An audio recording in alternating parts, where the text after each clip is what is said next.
तो भव्यात्माओं, हम स्वाध्याय कर रहे हैं गोमटसार जीवकांड ग्रंथराज का।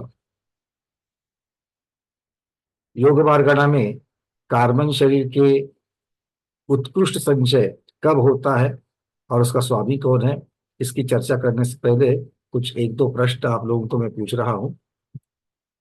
मुख्यतः से औदारिक शरीर, वैक्रयिक शरीर और आहारिक शरीर, इनके उत्कृष्ट संचय और उसका स्वामी निर्धारित करने में और तेजस शरीर का उत्कृष्ट प्रदेश का स्वामी निर्धारित करने में क्या क्या फर्क पाए गए। प्रश्न समझ में आया? औदारिक, वैक्रिक और आहारक, इनकी प्रक्रिया स्वामी पने को, उत्कृष्ट संचय के स्वामी पने को देखने की एक तरीके से चली। उसमें कुछ मुद्दों को देखा गया।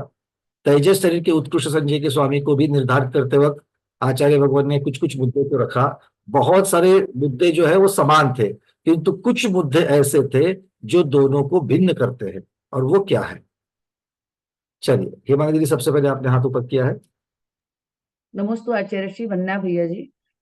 औदारिक कार वैक्रिक और आहारक शरीर के जो वर्गना इकट्ठी होती है वो उसी उसी भव में खत्म हो जाती है।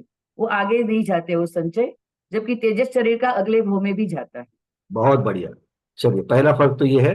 तो किसकी अपेक्षा है ये? भवाद्धा की अपेक्षा है। छह प्रभावित करने वाले जो मुद्दे थे उनमें से भवाद्धा की अपेक्षा से ये वर्णन किया गया। दूसरा, स्नेहा के दीदी। संश्लेष परिणामों से तेजस शरीर की वर्गनाएं बढ़ती है। औदारिक, वैक्रिक और आहारक आहारक में तो संश्लेष परिणाम होते ही नहीं। आहार वैक्रिक और आहारक शरीर में जब संश्लेष परिणाम होते हैं तो उसकी वर्गनाएं घटती है, खर्च होती है। बहुत सुंदर। औदारिक, वैक्रिक और आहारक, इन तीन शरीरों की वर्गणा, नौकर्म वर्गणा, जीव के संश्लेष परिणाम से ज्यादा गलित होती है। जबकि तेजस तेजस और शरीर में तेजस शरीर में ये उत्कृष्टता को प्राप्त हो जाती है, संश्लेष परिणाम से वो बढ़ जाती है। ऐसा क्यों? बहुत सुंदर बताया, ऐसा क्यों? संश्लेष परिणामों से जो वर्गना होती है वो गलित हो जाती है आहार वैक्रिक और आहारक शरीर में। और वो तो समझ में तेजस आ गया। शरीर में वो तो समझ में आ गया कि वहां पर ज्यादा गलित होती, खर्चा हो जाती है। यहां पर बढ़ती क्यों है तेजस शरीर में? ऐसा क्या कारण होता है कि जिसकी वजह से संश्लेष परिणाम होने पर तेजस शरीर की वर्गनाएं बढ़ जाती है? कषाय से उनकी स्थिति और अनुभव बढ़ते हैं, इसलिए स्थिति भी बढ़ती है कषाय तीव्रता होने से। स्थिति और भी बढ़ती है और अनुभाग भी। प्रदेशार्धता की बढ़ती संश्लेष स्थिति परिणाम। बढ़ती है, ये स्थिति बढ़ती है मतलब आपको क्या कहना है यहाँ पर? आप सही कह रही हो, बस अब थोड़ा सा आगम के शब्दों में उसको बिठाना। उसका उत्कर्षण हो सकता है। देखो, प्रभावित करने वाले छह पैरामीटर कौन से थे? भवाद्धा, आयु, संक्लेश, योग, उत्कर्षण, अपकर्षण। इसमें से भवाद्धा की अपेक्षा से वर्णन हो गया और उत्कर्षण की अपेक्षा से पहले तीन शरीरों की जो उत्कृष्ट स्थिति है वो उस जीव के उस भव की आयु में खत्म हो जाती है। सही है? मतलब उनका अगर उत्कर्षण होना है, अगर उन वर्गणाओं की स्थिति अगर बढ़ानी है, तो भी हम आयु के आगे बढ़ा सकते हैं क्या? औदारिक, आयु वैतरिक और आहारक शरीर के नौकर्म वर्गणा का जैसे समय प्रबंध जब बनता है तो त्रिकोण की ऊंचाई मतलब उसकी स्थिति पड़ती है। अब वो जो स्थिति है, अगर उत्कर्षण करके खींच करके भी अगर बढ़ानी है, तो उस जीव की आयु के आगे लेके जा सकते हैं क्या उसको? अब जीव की आयु कहने से उस शरीर की उत्कृष्ट स्थिति के आगे लेके नहीं जा सकते हैं। मतलब उसमें उत्कर्षण करा सकते हैं क्या? नहीं करा सकते हैं। किंतु तेजस शरीर एक भव से भी आगे चलता है, अलग अलग भवों को जोड़ता है, इसीलिए उनका उत्कर्षण पॉसिबल है। तो संश्लेष परिणामों से वहां पर उत्कर्षण होता है। ये बात वहां पर सिद्ध हो जाती है तेजस शरीर की। और उत्कर्षण से क्या होगा? उत्कर्षण से वर्गणाओं की संख्या बढ़ जाएगी। चलिए, बहुत बढ़िया। हाँ दीदी, कुछ कह रहे हैं? स्नेहा दीदी कुछ पूछना चाह रही है? ये मतलब जीव के 14वें गुण स्थान में तेजस शरीर खत्म होता है, हम्म, औदारिक वैक्रिक शरीर भाव में खत्म होता है। ये तो एक भाव में परंपरा करने की मतलब चलते हैं। बिल्कुल। किंतु ये तो किसी सरस्वत सागर की है, देखो, लेकिन तेजस शरीर चलते रहता है, किंतु उसकी आई हुई वर्गना को 66 सागर की मर्यादा है। तेजस शरीर चलते रहता है, किंतु उसकी आई हुई वर्गना को 66 सागर की मर्यादा है। वो आई हुई वर्गना 66 सागर के बाद में नहीं रह सकती है। तो उस अपेक्षा से जब देखते हैं, तो अगर मान लो कोई वर्गना बंदी है, उसकी उत्कृष्टता के साथ में वो और भी आगे चल जाएगी, और भी आगे बन जाएगी। मतलब आने वाले समय प्रबंध को हम लोग उत्कर्षण के द्वारा बढ़ा बढ़ा करके आगे लेके जा सकते हैं। ये यहाँ पर कह रहे हैं कि पर्टिकुलर जो भी वर्गना है वो 66 सागर के ऊपर नहीं रहेगी, विवक्षित वर्गना नहीं रहेगी, इसको देखना है। चलिए, मतलब उत्कर्षण सभी के सभी स्थितियों का नहीं कर सकते हैं, इस बात को भी हमें जानना है। उत्कर्षण सभी के सभी का नहीं कर सकते हैं। जो उद्याव, अब ये मैं गोबर सर कर्मकांड नहीं शुरू करूंगा यहाँ पर समझ लो इस बात को, एक मोटा मोटी में समझ लो कि जो उद्यावली में जो उदय आने के लिए योग्य है अभी, उस स्थिति का उत्कर्षण नहीं होता है, क्योंकि वो वैसे भी वो उद्यावली में आ रहा है। तो ऊपर ऊपर की स्थिति की जो निषेक है, उनका उत्कर्षण होता है। एक मोटा मोटी में इस बात को याद रखना, ठीक है। जो त्रिकोण के ऊपर वाले टोंक की इस तरफ के जो जितने निषेक है, ऊपर वाले अंतिम वाले जो निषेक है, एक नहीं बहुत सारे, किंतु ऊपर वाले जो निषेक है उनका उत्कर्षण होता है, उनकी स्थिति बढ़ जाती है। हाँ मीनाक्षी दीदी। औदारिक का स्वामी मनुष्य और तिरंस होगा, और तेजस का स्वामी देव होगा। हम्म ना, तेजस का स्वामी नारकी होगा, वैक्रिक का स्वामी देव होगा।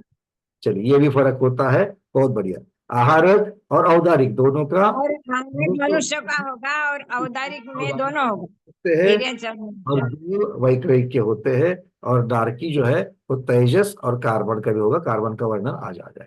चलिए, स्वामी की अपेक्षा से फर्क भी हमें समझ में आते हैं, बट बाकी के जो फैक्टर्स है उसकी अपेक्षा से हमने देखा। हाँ, और कोई पॉइंट है रेखा दीदी?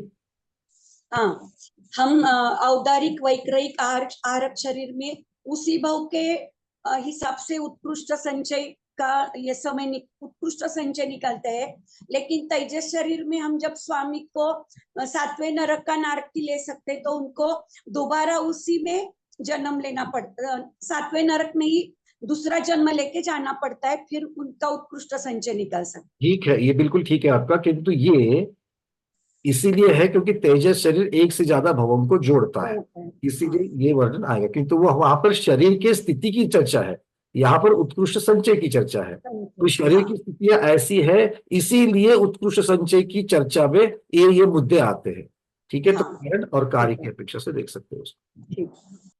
चलिए, बहुत अच्छी बात है।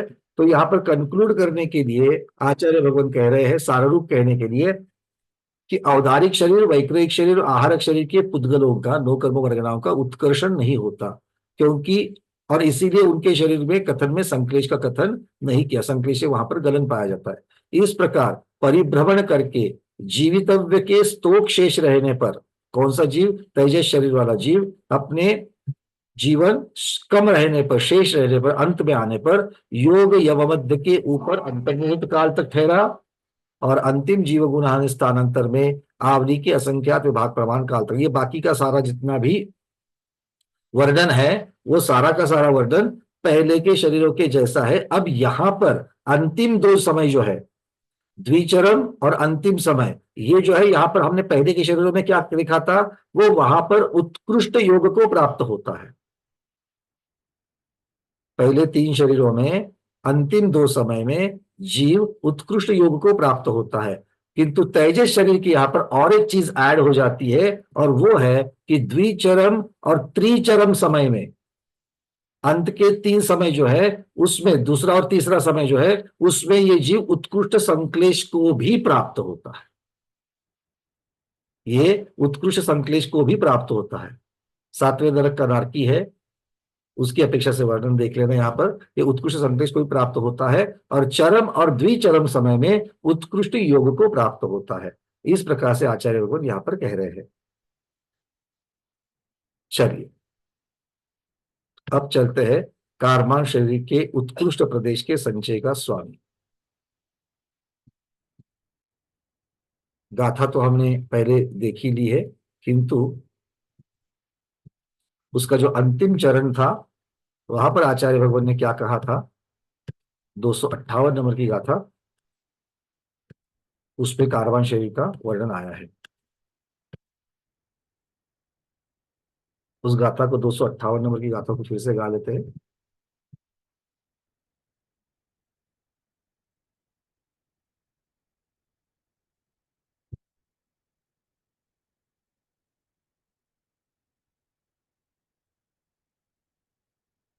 दिख रहा है?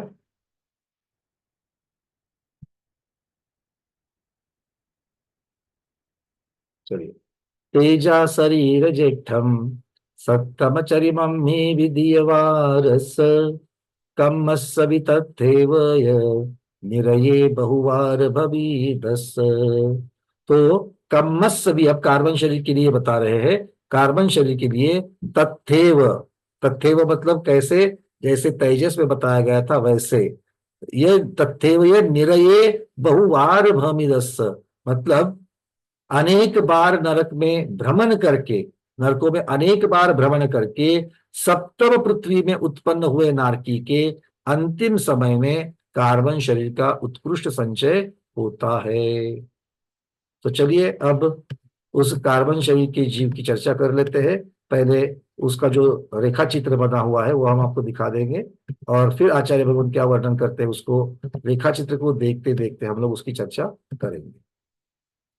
चलिए, यहां पर नीचे क्या दिखाया है, पहला समय प्रबद्ध बंध।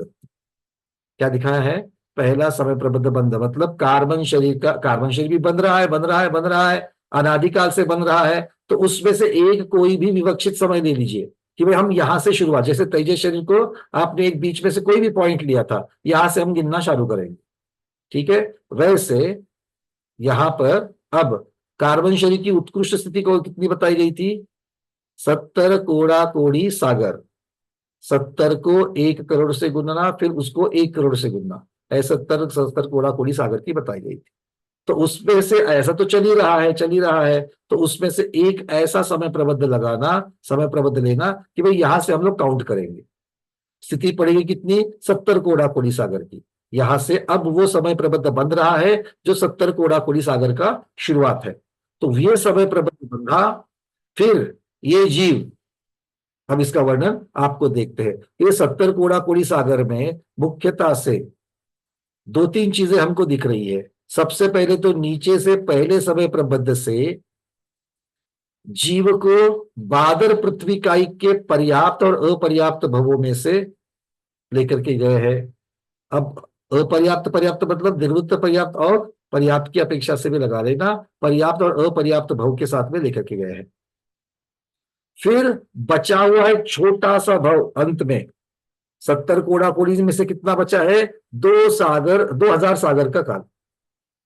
तो 70 कोड़ा कोड़ी सागर में से 70 कोड़ा कोड़ी सागर माइनस 2000 सागर का जो काल है, जो त्रस पर्याय का काल होता है, उतना काल कम करके सारा का सारा काल जो है उसको बादर पृथ्वी कायिक में घुमाया है।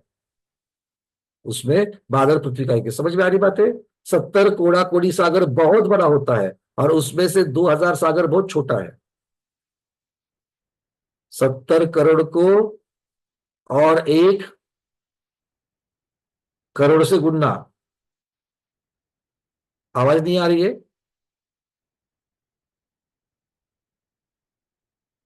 तो आप लोग हाथ क्या हिला रहे हो, 1 मिनट को। हाँ अंजलि दीदी, क्या हो गया?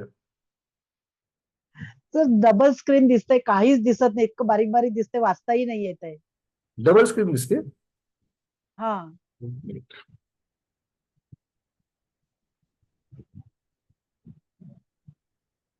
देख लेते फिर से। कारण गाथाही वाचता नाही आली त्याच्यामुळे. अब देखो, हा, आता ठीक आहे. चलो, वो कभी कभी हाईलाइट होकर के 2 स्क्रीन है, 2 स्क्रीन में से क्या आपको दिख रहा है मुझे भी यहां से समझता नहीं। खैर, अब देखो दिख रहा है क्या, नीचे हाँ पहला समय प्रबंध है और वहां से काले अक्षर में पहले देखो, वो dot dot dot dot dot dot जो है वो क्या है, वो कार्बन शरीर के 70 कोड़ा कोड़ी सागर की स्थिति है। वो 70 कोड़ा कोड़ी सागर में से बहुत ज्यादा समय सिर्फ 2000 सागर को निकाल करके, 70 कोड़ा कोड़ी में से 2000 सागर को निकाल करके पूरा बचा हुआ समय जो है वो बादल पृथ्वी कायिक के भवों में उसको घुमाया है। घुमाया मतलब वहां से मरा, फिर से बादल पृथ्वी कायिक में जन्मा, फिर से मरा, फिर बादल पृथ्वी कायिक में जन्मा, फिर से मरा, बादल पृथ्वी कायिक में जन्मा। इस प्रकार से करते करते करते करते जब 2000 सागर बच जाएंगे तब त्रस पर्याय में लेकर के गए। और त्रस पर्याय में भी बहुत बार नरकों में उत्पन्न कराया और अंत में जाकर के 7वें नरक में उत्पन्न कराया। ऐसा क्यों? क्योंकि ऐसे जीव को ही कार्बन शरीर के उत्कृष्ट संचय होता है। ऐसे जीव को ही उत्कृष्ट, देखो 2-3 चीजें यहां पर हो रही है। एक, बहुत लंबा काल मिल रहा है, बाकी सभी शरीरों की अपेक्षा बहुत लंबा काल मिल रहा है। दूसरा, अब बादल पृथ्वी कायिकों में इसको इतना क्यों घुमाया है उसकी चर्चा भी हो जाएगी। फिर उसको त्रस पर्याय के काल में रखा है, फिर उसको वहां पर भी नरकों में बहुत बार घुमाया और अंत में 7वें नरक में उत्पन्न कराया। ऐसा ये सारा क्यों किया है वो देख लेते हैं। और उसके बीचों बीच में लाल कलर के अंदर जब बादल पृथ्वी कायिक में जीव जन्मा है, तो बादल पृथ्वी कायिक में जन्मने के बाद कुछ भवों के बाद में वो एकेंद्रीय पर्याय है, स्थावर पर्याय है बादल पृथ्वी कायिक की, तो उसके द्वारा एक सागर की स्थिति का बंध हो गया। कोई कर्म ऐसा बंधा कि जो एक सागर की उत्कृष्ट स्थिति बंध है एकेंद्रीय पर्याय में। एकेंद्रीय पर्याय में कितना कर्म ज्यादा से ज्यादा बंधेगा? एक सागर, मतलब उससे ज्यादा नहीं बनता है बंध की अपेक्षा। किंतु बंधने के बाद में संक्लेश परिणामों के द्वारा उस कर्म की स्थिति को बढ़ाया बढ़ाया बढ़ाया जाता है, एक सागर से भी और फिर और। जितनी बार संक्लेश परिणाम तीव्र तीव्र और होते हैं तब तब उसका उत्कर्षण होकर के वो बढ़ाते बढ़ाते बढ़ाते कहां तक लेके जा सकते हैं? उत्कर्षण करके उस स्थिति को 70 कोड़ा कोड़ी सागर तक, कोड़ा कोड़ी सागर। क्योंकि उससे ज्यादा तो कार्बन शरीर की स्थिति है ही नहीं। क्योंकि हम एक ही कार्बन शरीर की बात कर रहे हैं, जहां से हमने शुरुआत करी उसी की। क्योंकि उसके बाद में जो समय प्रबंध आ रहे हैं वो कैसे बनते हैं, क्या बनते हैं, वो तो बात चर्चा अलग हो जाएगी। हम जहां से काउंटिंग शुरू कर रहे हैं वहां से 70 कोड़ा कोड़ी सागर तक कैसे लेकर के गए हैं उसका चार्ट ये है। अभी कितना समझा नहीं समझा उस पर ज्यादा जोर नहीं देना, ये हमने सिर्फ ये मैप दिखा करके कैसे पढ़ना है ये मोटा मोटी में बताया। अब आचार्य भगवान की वाणी की तरफ चलते हैं, हमको सारी बातें अपनी आप समझ में आ जाएंगी। चलिए अब आचार्य भगवान क्या कह रहे देखो यहाँ पर। सबसे पहले कहते हैं ऐसा जीव कार्बन शरीर के उत्कृष्ट प्रदेशाग्र का स्वामी होता है जो जीव बादल पृथ्वी का एक जीवों में कुछ अधिक 2000 सागरोपम से कम कर्म स्थिति प्रमाण काल रहा। मतलब 70 कोड़ा कोड़ी सागर का जो उत्कृष्ट उसकी कर्म स्थिति है उसमें से कुछ अधिक 2000 साधिक 2000 सागर कम कर लो उसमें से जो अंत वाला है उस प्रकार से।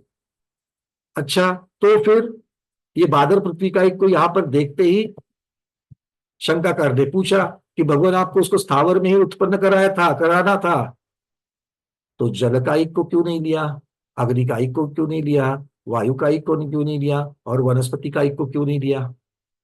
आपने यहाँ पर बादल पृथ्वी का एक में क्यों उसको उत्पन्न कराया? मतलब बादल पृथ्वी का एक के भाव में ऐसा क्या विशेष है जहां पर ज्यादा से ज्यादा कार्बन वर्गणाएं आती है? देखो इसमें जितनी भी चीजें करी जाएगी वो क्यों होगी कि हमें उन चीजों के द्वारा उन परिस्थितियों के द्वारा कार्बन शरीर के वर्गणाओं को ज्यादा से ज्यादा संचित करना है ना। तो इसीलिए उनको ये सारा बादल पृथ्वी का एक आदि में लेकर के जा रहे हैं। तो अब प्रश्न पूछा कि इसको जल का एक, वायु का एक, वनस्पति का एक जीवों में क्यों नहीं उत्पन्न कराया? आचार्य भगवान कहते हैं नहीं, क्योंकि उनके पर्याप्त और अपर्याप्त योग से, किनके? जल वायु वनस्पति का एक आदि स्थावरों के पर्याप्त योग और अपर्याप्त योग से पृथ्वी का एक जीवों का पर्याप्त और अपर्याप्त योग असंख्यात गुना होता है। अर्थ क्या हुआ? अपर्याप्त अवस्था में कौन सा योग होता है? अपर्याप्त अवस्था में कौन सा योग होता है? अब मेरे को मनोयोग वचन योग की चर्चा नहीं करना यहाँ पर। एकांतानुवृद्धि योग, इसको याद रखना है। अपर्याप्त अवस्था में एकांतानुवृद्धि योग होता है, और पर्याप्त अवस्था में कौन सा योग होता है? परिणाम योग होता है। तो जल कायिक, वायु कायिक, अग्नि कायिक और वनस्पति कायिक, इन स्थावरों के एकांतानुवृद्धि योग में जितनी ताकत है, उससे ज्यादा ताकत बादल पृथ्वी कायिक के एकांतानुवृद्धि योग में है। और जितनी ताकत बाकी के स्थावरों के परिणाम योग में है, उससे असंख्यात गुना ताकत ये बादल पृथ्वी कायिक के परिणाम योग में पर्याप्त अवस्था में होती है।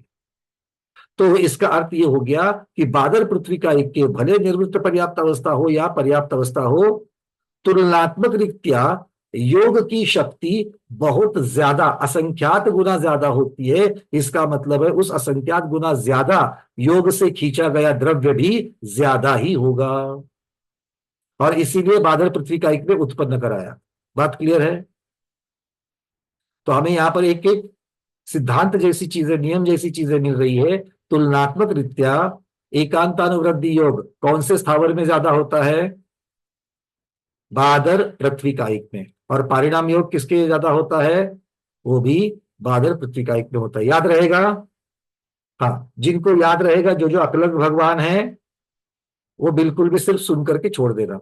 किंतु जो अकलंक भगवान नहीं है, वो अपनी अपनी कॉपी में इसको अच्छी तरीके से हाईलाइट करना। ठीक है, चलिए। क्योंकि पीडीएफ में भी इतना ही लिखा है कि उनका असंख्यात गुना होता है, पर इस तरीके से उसको अलग निकाल करके हाईलाइट नहीं किया गया है। दीदी मैं प्रश्न लूंगा स्मिता दीदी, और थोड़ा सा रुकता है। ठीक है, अब दूसरी शंका। अगर ऐसी बात है, अगर ऐसी बात है, तो फिर आप उसको 70 कोड़ा कोड़ी सागर तक पृथ्वी कायिक में उत्पन्न कराते। तो अगला प्रश्न वही आ गया शंकाकार का, तो फिर बादल पृथ्वी कायिकों में संपूर्ण प्रमा कर्म स्थिति प्रमाण काल तक क्यों नहीं घुमाया? है कि नहीं? ये भी तो पूछने वाली बात हो गई। तब आचार्य उसका उत्तर दे रहे हैं कि नहीं, क्योंकि एकेंद्र योग की अपेक्षा त्रसों के योग और आयु असंख्यात गुनी होती है। स्थावरों से त्रसों की आयु ज्यादा होती कि नहीं होती है? बोलो। स्थावर की उत्कृष्ट आयु कितनी हो जाएगी? याद आ रही किसी को? हाँ बोलो कनक वाला दीदी, कितनी हो जाएगी? पृथ्वी का की 7000 वर्ष है। पृथ्वी का की 7000, और वनस्पति काय की उससे ज्यादा है, 10,000 वर्ष। हाँ, वनस्पति काय की तो 10,000 वर्ष है। 10,000 वर्ष, 10,000 वर्ष है। किंतु अगर हम त्रसों को देखेंगे तो त्रस में आपके पास देव और नारकी कैसे है? 33 सागर, 33 सागर के है। मनुष्य और तिर्यंस 3 पल्ले वाले हैं, 3 पल्ले हैं। और नारकी तो सागर वाले हैं। तो सागर के सामने, पल्ले के सामने ये कुछ हजारों वर्षों की आयु, संख्यात की आयु कोई मायने रखती है क्या? नहीं रखती है, कम है, बहुत कम है ये तो। मतलब स्थावरों से लंबी आयु त्रसों की होती है, ये बात यहाँ पर सिद्ध होती है। और जितनी आयु ज्यादा, उतने ज्यादा ताकतवर योग बनने के प्रसंग भी ज्यादा, और जितने वो वाले प्रसंग ज्यादा, उतना वर्गणा को खींचना भी ज्यादा। तो इसीलिए आचार्य भगवान आयु का उदाहरण यहां पर ले रहे हैं। वो सबसे पहले कह रहे हैं कि एकेंद्रियों की अपेक्षा त्रसों की आयु और त्रसों का योग वो असंख्यात गुना होता है। अच्छा, और वे संक्लेश बहुल होते हैं। कौन? त्रस संक्लेश बहुल होते हैं। तो संक्लेश बहुलता की वजह से उनको इस प्रकार की ये रचना की गई है। अब आगे बोलते हैं, यदि एक केंद्रीय में ही उनको घुमाते, एक केंद्रीय में ही उनका अगर जन्म मरण करते, घुमाते मतलब क्या है? ऐसा मत सोचना कि हाथ को पकड़ करके जैसे हम लोग रिंगा रिंगा रोजस करते थे वैसे घुमाया, नहीं। घुमाया मतलब जन्म मरण करवाया, जन्म मरण करवाया। ठीक है, तो ये जन्म मरण करवाया क्यों? यदि एक केंद्रीय में ही जन्म मरण कराते तो उनकी अपेक्षा त्रसों में जो असंख्यात गुण का द्रव्य का संचय हो जाता वो प्राप्त नहीं होता। तो असंख्यात गुना स्थावरों की अपेक्षा त्रसों में असंख्यात गुना वहां पर द्रव्य का संचय होता है। क्यों होता है? एक तो आयु ज्यादा होती है, दूसरा योग की शक्ति भी ज्यादा होती है। कितनी ज्यादा होती है? असंख्यात गुना ज्यादा होती है। जिनका माइक खुला है वो जरा बंद कर दीजिएगा। मीनाक्षी दीदी आपका माइक खुला है। चलिए, अब आगे की शंकाकार पूछ रहा है। वो कहता है कि त्रसकायुकों में अपनी स्थिति प्रमाण काल के भीतर, मतलब सादिक 2000 सागर काल के भीतर उत्कृष्ट द्रव्य का संचय करके पुनः बादल पृथ्वी का युगों में उत्पन्न कराकर वहां अंतर्भूत रखकर फिर त्रस स्थिति काल तक त्रसों में भ्रमण करके एक इंद्रियों में उत्पन्न कराते। इस प्रकार से जन्म मरण क्यों नहीं कराया? कितना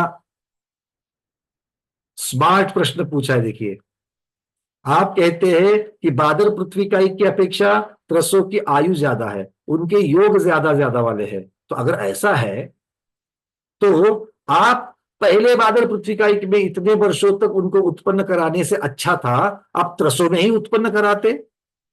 कितने समय के लिए? 2000 सागर के आस, उससे थोड़ा सा कुछ अधिक 2000 सागर की ज्यादा लगातार त्रस में उत्पन्न नहीं हो सकते। नियम से जीव स्थावर में जाता है। तो आप पहले त्रसों में उत्पन्न कराते, फिर अंतर्मुहूर्त के लिए एक बीच में आपको पड़ाव चाहिए करके आप उसको अंतर्मुहूर्त के लिए एक इंद्रिय में स्थावर में जन्म कराते, और फिर वहां से त्रस में आकर के 2000 सागर का घुमाते। वो खत्म होते ही फिर अंतर्मुहूर्त के लिए स्थावरों में लेके जाते, फिर 2000 सागर तक त्रसों में घुमाते। बात समझ में आ रही है?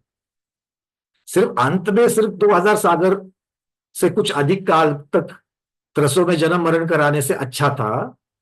आप इतना वर्णन उनका कर रहे हैं कि वो उनके योग भी ज्यादा होते, आयु भी ज्यादा होती है, तो उन्हीं में ज्यादा देर तक रखते स्थावरों की अपेक्षा। अभी क्या हो रहा है? स्थावर में ज्यादा रखा हुआ है और त्रसों में कम रखा है। और ऊपर से आप कह रहे हो कि त्रस की आयु ज्यादा होती है और योग ज्यादा होते, तो फिर आपने उल्टा क्यों नहीं करा? प्रश्न बड़ा समझ में आ गया। देखो भाई, मैं प्रश्न के ऊपर भी बहुत बार ज्यादा जोर देता हूं क्योंकि उसके बिना उसके उत्तर का महत्व नहीं रखता। ठीक है, तो ये प्रश्न आ गया। अब आचार्य भगवान उसका उत्तर देंगे। वो कहते हैं कि नहीं, क्योंकि त्रस स्थिति को पूर्ण करके कोई जीव जब एकेंद्रिय स्थावर में उत्पन्न होता है तो उसका त्रस अवस्था में जितना संचित किया हुआ द्रव्य है वो स्थावर बनते वक्त ज्यादा से ज्यादा घात को प्राप्त होता है। क्या कह रहे हैं? अगर किसी जीव को पहले त्रस में घुमाते, वहां जितनी सारी कमाई कराते और वहां से वो जीव भले अंतर्मुहूर्त के लिए स्थावर में आता, किंतु स्थावर में आते वक्त त्रस के बहुत सारे द्रव्य का संचय वहां से निकल जाता। ये नियम। तो फिर आपने कमाया कमाया कमाया और अंत में गवा करके फिर बादल में आ गए, बादल पृथ्वी का एक में। फिर आप त्रसों में जाकर के कमाओगे और फिर गवाओगे। तो इसको क्या मतलब हुआ? इसीलिए पहले बादल पृथ्वी का एक में ज्यादा से ज्यादा उनको रखा और फिर अंत में जितना उनका त्रस का मैक्सिमम जितना त्रस का काल हो सकता है उतने काल तक त्रसों में घुमाया और फिर वो बात को खत्म कर दी। क्योंकि वहां पर क्योंकि जब त्रसों में रहेंगे तो उतना समय पर्याप्त है आयु और वर्गणा की अपेक्षा संचय करने के लिए, और वो संचय जब 70 कोड़ाकोड़ी सागर की उत्कृष्ट चरम समय में आएगा तो वो उत्कृष्ट हो जाएगा। ठीक है, चलिए और क्या कहते हैं? वहां बादल पृथ्वी का इको में परिभ्रमण करने वाले जीव के पर्याप्त भव बहुत और अपर्याप्त बहुत थोड़े होते हैं। मतलब त्रस स्थिति की अपेक्षा से जब देखा जाएगा तो ये सारी बातें यहां पर हो रही है कि त्रस स्थिति को पूर्ण करके जब जीव स्थावरों में आता है तब वहां आने के लिए जीव को जितना भी संचित किया हुआ द्रव्य है त्रस पर्याय में, उसको बिना ग्रासे बिना घात किए, बहुत सारे द्रव्य को बिना घात किए जीव को स्थावर में नहीं आ सकता है। चलिए आगे बढ़ते हैं। अब अगला प्रश्न पूछ रहे हैं कि आपने पर्याप्तपों में बहुत बार उत्पन्न कराया है, पर्याप्तपों में ही बहुत बार उत्पन्न कराया है अपर्याप्त की अपेक्षा। अब ये तो बात सबको मालूम है कि अपर्याप्त के जो भव है वो कम से कम रखेंगे और पर्याप्त के भव ज्यादा से ज्यादा रखेंगे। ऐसा क्यों है? ऐसा क्यों? क्योंकि अपर्याप्त अवस्था से पर्याप्त अवस्था के योग ज्यादा शक्तिशाली होते हैं, एकांतानुवृद्धि से परिणाम के वाले बहुत शक्तिशाली होते हैं।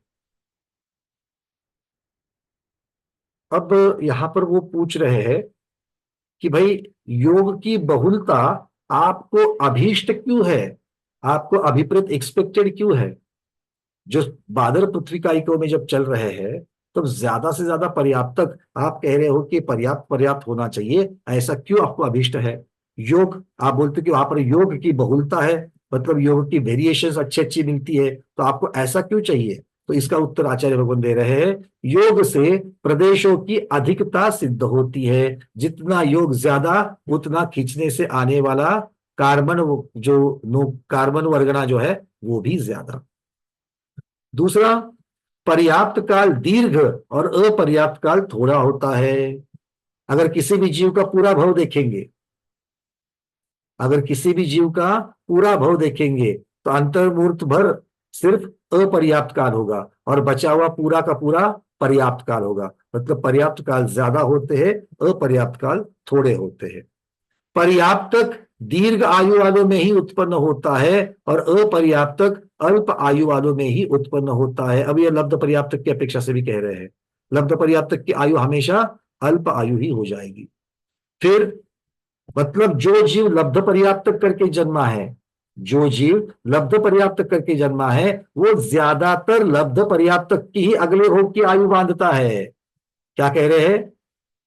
जो जीव ज्यादातर लब्ध पर्याप्तक अवस्था से अगला भव लब्ध पर्याप्तक का ही बांधता है। मतलब क्या हो गया, इस भव में भी परिणाम योग प्राप्त नहीं होगा जो ज्यादा शक्तिशाली है, अगले भव में भी परिणाम योग प्राप्त नहीं होगा क्योंकि अगला भव भी लब्ध पर्याप्तक का होगा। उसका अगला मतलब लगातार चेन चलती जाएगी चलती जाएगी चलती जाएगी लब्ध पर्याप्तक की। याद है कि नहीं आपको? एक अंतर मुहूर्त में कितने कितने भव हो जाते हैं, इसकी चर्चा हमने कायमार्गणा में करी थी। अच्छा, दूसरा, जब दीर्घ आयु वालों पर्याप्त में उत्पन्न होकर के भी अल्प काल द्वारा पर्याप्ति को पूर्ण करता है। अब यहां पर निवृत्त पर्याप्तक की अपेक्षा से वर्णन, मतलब सर्व लघु काल निवृत्त पर्याप्तक अवस्था से पूर्ण करके पर्याप्तक बनता है। मतलब कम से कम एकांतानुवृद्धि योग को रखते हुए ज्यादा से ज्यादा परिणाम योग को करता है, ये यहां पर कह रहे हैं। आगे और कहते हैं योग की बहुलता को क्यों अपेक्षा है? क्योंकि जब अब आयु बंध की अपेक्षा से वर्णन कर रहे हैं। जब जब जीव आयु को बांधता है तब तब उसके योग्य जघन्य योग से बांधता है। कर्म का उत्कृष्ट प्रदेश संचय कराने के लिए जघन्य योग से ही आयु का बंध कराया जाता है, अन्यथा उत्कृष्ट संचय नहीं होता। क्या कह रहे हैं? आयु बंध की अपेक्षा से वर्णन चल रहा है। अब आयु क्या है?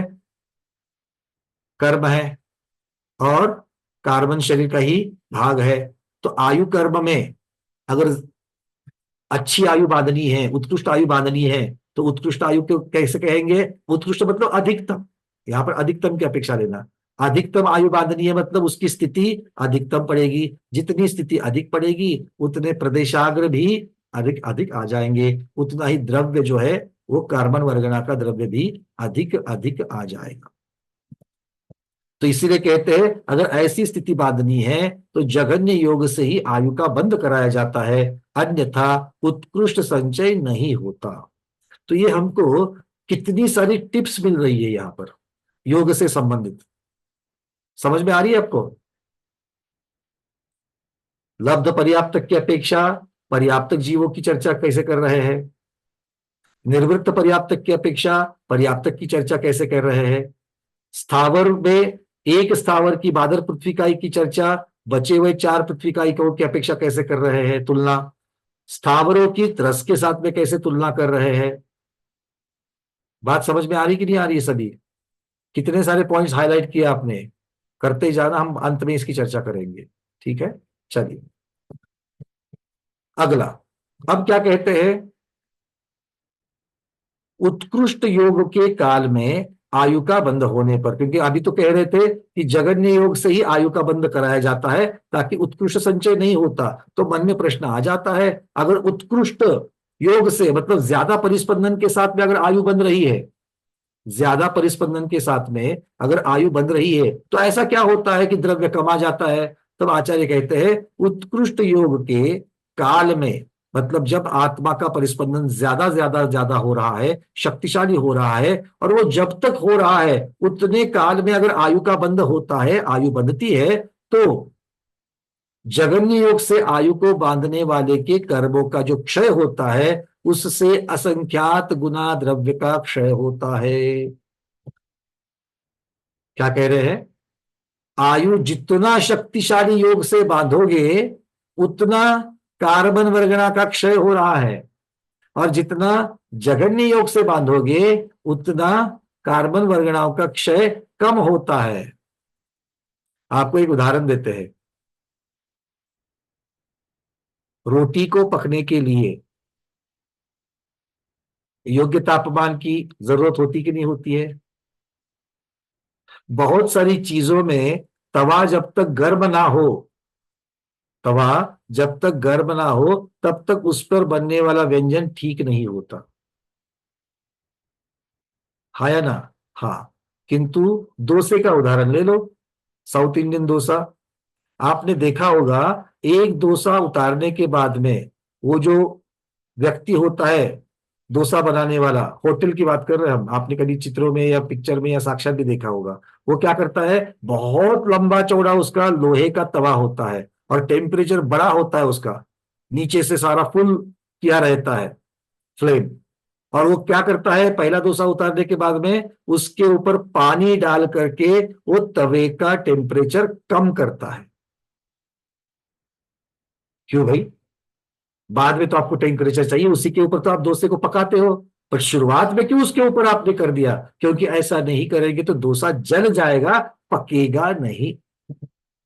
मतलब बहुत बार आपको मंद अग्नि की ज्वालाओं का उस तापमान का ही फायदा होता है, तीव्र अग्नि का या तीव्र तापमान का फायदा नहीं होता है, चीज पकने की जगह पर जल जाती है। उस प्रकार का समझने के लिए, सिर्फ समझने के लिए उदाहरण मैं आपको दे रहा हूं।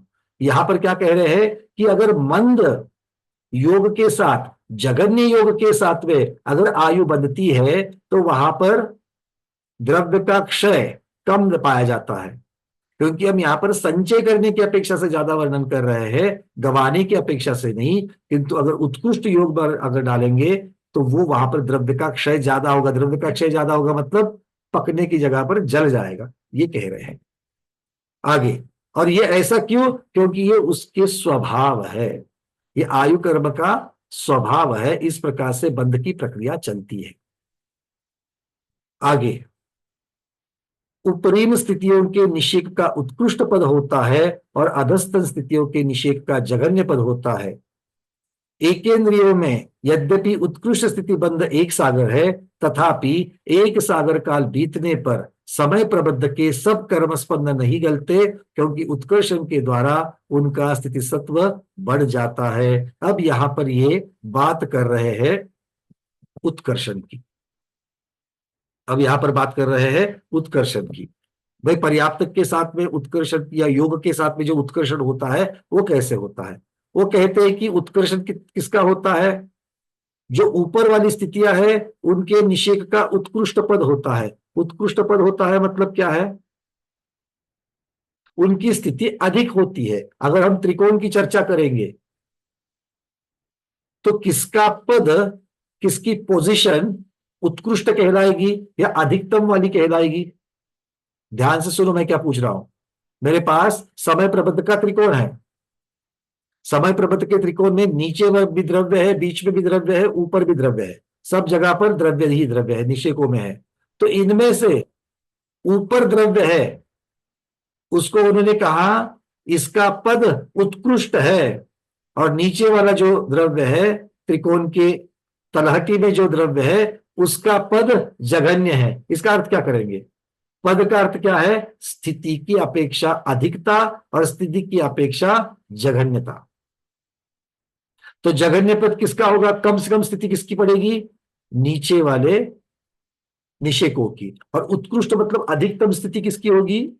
ऊपर वाले निषेकों की। ठीक है, बस यही बात आगम के शब्दों में आचार्य भगवान कहते हैं ऊपरी स्थितियों के निषेक का उत्कृष्ट पद होता है, अर्थात उनकी स्थिति अधिक होती है, और अधस्तन नीचे के स्थितियों के निषेध का जघन्य पद होता है, अर्थात उनकी स्थिति कम होती है, क्योंकि वो जल्द से जल्द आत्मा से तुलनात्मक रीत्या आगे के निषेकों की अपेक्षा नीचे वाले निषेक जो है वो जल्दी से जल्दी आत्मा से निर्जला को प्राप्त हो जाते हैं, क्योंकि उनका समय कम होता है।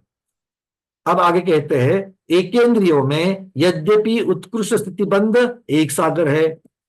एकेंद्रिय आपने उसको बादल पृथ्वी का एक में उत्पन्न कराया, उत्पन्न कराने के बाद में वो कर्म का बंध तो करते जाएगा प्रति समय प्रति समय प्रति समय। तो एकेंद्रिय पर्याय में जितने भी संक्लेश परिणाम होते होंगे, जिस प्रकार के भी परिणाम होते होंगे, तो उससे ज्यादा से ज्यादा कर्म की स्थिति कितनी पड़ती है? क्योंकि जितनी इंद्रिया ज्यादा, जहां पर मन की बहुलता ज्यादा, जहां पर योगों की बहुलता ज्यादा, वहां पर कर्म का स्थितिबंध ज्यादा होगा या कम होगा? देखो, इसको कमाने वाले की अपेक्षा से जोड़ना। स्थावर के पास कार्बन शरीर, कमाने वाले कौन कौन है? काय योग अकेला एक योग है। इंद्रिय विषय करने वाले की अपेक्षा कितने इंद्रिय उसके पास है? एक ही इंद्रिय उसके पास है। मतलब योग की अपेक्षा काय योग और इंद्रिय की अपेक्षा स्पर्शेंद्रिय, ये दो ही स्थावर में कमाने वाले बच्चे हैं। एक एक घर में एक एक जीव के पास। क्यों अरविंद जी? कमाने वाले दो ही है। अब द्विइंद्रियों में चलो, त्रस में शुरुआत दो इंद्रियों से है। दो इंद्रियों के पास कमाने वाले कितने हैं? दो इंद्रिया है, और वचन योग और काय योग, मतलब चार लोग हैं, कमाने वाले डबल हो गए। अब ऐसे लगाते लगाते लगाते ऊपर ऊपर चलो, तो पंचेंद्रिय और पंचेंद्रिय में भी संगी पंचेंद्रिय, कमाने वाले कितने हैं?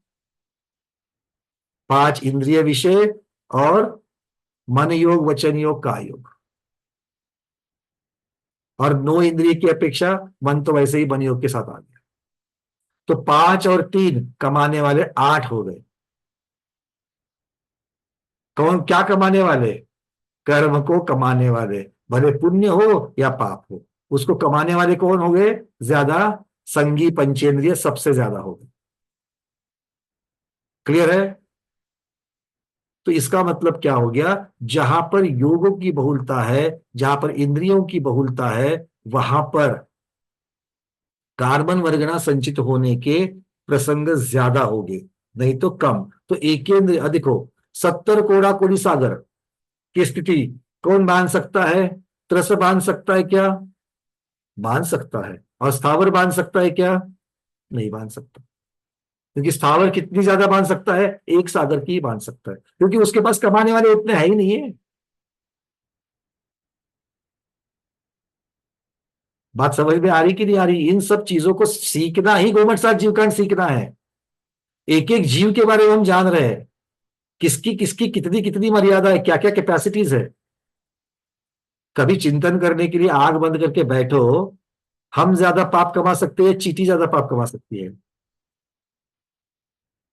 विचार तो करके देखो। और अगर उत्तर आता है कि हम ज्यादा कमाते हैं, तो भाई क्यों कमाते हैं ज्यादा पाप? क्योंकि कमाने वाले हमारे पास ज्यादा कारण उपलब्ध है।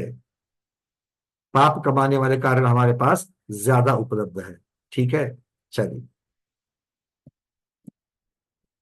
तो अब यद्यपि एकेंद्रियों में उत्कृष्ट स्थितिबंध एक सागर का है, फिर भी एक सागर काल बीतने पर समय प्रबंध के सभी कर्मस्कंद नहीं गलते। अब वास्तव में तो क्या होना चाहिए? एक सागर का स्थितिबंध आपने किया, तो एक सागर के ऊंचाई का त्रिकोण बन गया। अंजलि दीदी, शब्दों का अर्थ लग रहा है क्या? इतना कठिन नहीं है। जितना आपने गंभीर चेहरा किया है। देखो, एक समय प्रबंध में एक सागर का बंद हो गया।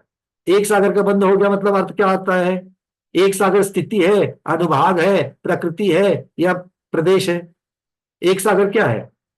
चलो आप इसे शुरुआत करते हैं अंजलि दीदी, बोलो एक सागर क्या है? स्थिति है। बहुत बढ़िया, एक सागर स्थिति है ना। मतलब क्या है कि ये एक सागर के अभी जो समय हमारा समय प्रबंध आया उसमें जितना मटेरियल कार्बन वर्गना जितनी आई उसको हमें त्रिकोण में विभाजित करना है, क्योंकि उसके कुछ निषेक आबादा के बाद पहले समय में निकल जाएंगे, कुछ दूसरे समय में, कुछ तीसरे समय में, कुछ चौथे समय में, ऐसा करते करते करते करते अंतिम निषेक कब खिलेगा? कब जब स्थिति खत्म हो जाएगी। स्थिति कितनी है बांधी हुई अभी? एक सागर। एक सागर बांधी हुई। तो एक सागर जैसे ही खत्म हो जाएगा, एक सागर के अंतिम समय में बचा हुआ द्रव्य भी निकल जाएगा। निकल जाएगी। ये साधारण कथन हो गया। साधारण कथन क्यों हो गया? क्योंकि जब हमने समय प्रबंध किया मतलब जब बांधा तब मोटा मोटी में यह स्थिति थी। अब आगे जाकर के इसके ऊपर और पैरामीटर्स का इफेक्ट हो जाता है। कैसे? उदाहरण देखते हैं। जब मैंने एक आम का वृक्ष बोया, अब वृक्ष बोलते कि बीज बोते हैं, आम का बीज बोया कहेंगे, आम का बीज बोया। तो आम का बीज बोया, भाई जिस प्रकार का हमने आम का बीज बोया है तब चार बातें सिद्ध हो गई। ये हापुस का आम है तो इससे हापुस के आम ही मिलेंगे, इसमें चीकू नहीं लगेंगे, प्रकृति स्थित हो गई। अब ये 5 वर्ष के बाद में मुझे फल मिलेगा तो स्थिति भी पक्की हो गई 5 वर्ष तक, या फिर मान लो और आगे 5 वर्ष तक, 10 वर्ष तक मुझे इससे आम मिलते रहेंगे। अब इस 10 वर्ष में आम मिलते रहेंगे मतलब पहले 2 वर्ष आम नहीं मिलेंगे, उसको आबादा में डाल दो, निद्रिस्त है, कोई फल नहीं मिलेगा। अब 2 बरस के बाद से लेकर के और आगे के 8 बरस तक मुझे ये फल देता रहेगा। मतलब कुल मिलाकर के बीज बोने से 10 वर्ष तक ये मुझे फल देता रहेगा। तो स्थिति कितनी पड़ी? स्थिति भी पक्की हो गई, पक्की हो गई है कि नहीं? तो पक्की हो गई। इसमें मीठे आम लगेंगे कि खट्टे आम लगेंगे? भाई बीज तो ऐसे हमने वृक्ष का बोया है, इसके सारे के सारे आम, ज्यादातर आम जो है वो मीठे आते थे, तो ऐसी की गुठली लगाई है तो इससे बनने वाले भी आम, ज्यादातर आम जो है वो मीठे ही लगेंगे। अनुभाग भी पक्का हो गया। पक्का। और प्रदेश, इस प्रकार की जाति में एक बार में कम से कम 2-2 हजार फल तो लगते ही लगते हैं। क्वांटिटी भी हो गई 2,000। अब क्या हो गया? पहले 2 वर्ष की आबादा चली गई, निद्रिस्त अवस्था चली गई, पेड़ फल रहा था, फूल रहा था, आम अब जाकर के 2 वर्ष के बाद में पहला हंगाम आ गया। और वो हंगाम कितनी देर तक चलेगा? अब उसमें अपने हिसाब से 2,000 फल चाहिए थे, 2,000 फल लगे। अब 2,000 फल जो है आगे 2,000 फल लगे मतलब इतनी बोर लगी, इतनी मोहर लगी, उतने फूल आए कि जिससे 2,000 आम बनेंगे। और उसमें थोड़े दिन के बाद में उसकी छोटी छोटी केरियां भी दिखनी चालू हो गई। कितनी थी? 2,000 थी। अब आगे और 15 दिन पेड़ पर रहती तो बढ़िया से पक करके अपने ओरिजिनल हिसाब के अपेक्षा से 2,000 आम मिल जाते। किंतु बीच में ऐसी आंधी चली, ऐसी हवा चली और बारिश आ गई कि उसमें से 1,000 केरिया वहीं पर ध्वस्त हो गई। अब कितने आम मिलेंगे आपको? 1,000 ही मिलेंगे। 1,000 ही मिलेंगे। आपकी अपेक्षा कितनी थी? 2,000 की। किंतु बोते वक्त 2,000 का कैलकुलेशन था, हाथ में एक्चुअल कितना आया? 1,000। मतलब कर्म के बंध के समय जो कैलकुलेशन है वो कैलकुलेशन आगे जाकर के बदल भी सकता है कि नहीं बदल सकता है? बदल सकता है। हमने यहां पर आम के उदाहरण में संख्या की अपेक्षा से वर्णन किया, यहां पर काल की अपेक्षा से वर्णन है। अब मान लो कि आपने आबादा जो है या फिर आगे चल करके अब पहला हंगाम हो गया, अब यहां से आगे 8 हंगाम होंगे, प्रतिवर्ष एक एक एक एक आ जाएगा। तो ये जो 8 हंगाम हो गए उसमें से पहले 3 हंगाम तो ठीक से चले, चौथे हंगाम में पता नहीं क्या हो गया, इस प्रकार की ऋतु आ गई कि इस बार बोर आधी ही लगी। तो 2,000 की जगह पर कोई आंधी नहीं चली, कोई बारिश नहीं आई, किंतु ऋतु ही ऐसी आ गई कि आधे ही बोर लग गए। आपने देखा होगा बहुत बार ऐसा होता है कि जो आम का वृक्ष इतने बड़े नंबर में फल देता है, आम लगते हैं उसको, किसी किसी वर्ष में उतने आम नहीं लगते। और पेपर में छप करके आता है, न्यूज़पेपर में, इस वर्ष आम का हंगाम हमेशा के जैसा नहीं है, इस बार कम आम उपलब्ध होंगे। रेट बढ़ जाता है, बट क्या है, आम कम उपलब्ध होंगे। क्यों? ऋतु का कारण मिल गया। मतलब ऋतु एक प्रभावित करने वाली है। 2000 की जगह पर 1000 ही आम मिल गए, या फिर 1500 ही आम मिल गए। उसी प्रकार से यहां पर भी ऐसी बात है कि भाई आपने कर्म की स्थिति बांधी थी 1000, कितनी बांधी थी? एक सागर बांधी थी, 1000 नहीं, एक सागर बांधी थी। किंतु एक सागर बांधी है मतलब ये नहीं कि आप, ज्यादातर केस में एक सागर बांधी है तो एक सागर को पूरे के पूरे खत्म हो जाएंगे, किंतु बहुत बार ऐसा नहीं होता। क्यों? क्योंकि ऐसे ऐसे कारण मिल जाते हैं, ऐसे ऐसे कारण मिल जाते हैं कि जिनकी वजह से ये जो स्थितियां है ये एक सागर से बढ़ जाती है, एक सागर से बढ़ जाती है। क्यों? संकलेश परिणाम।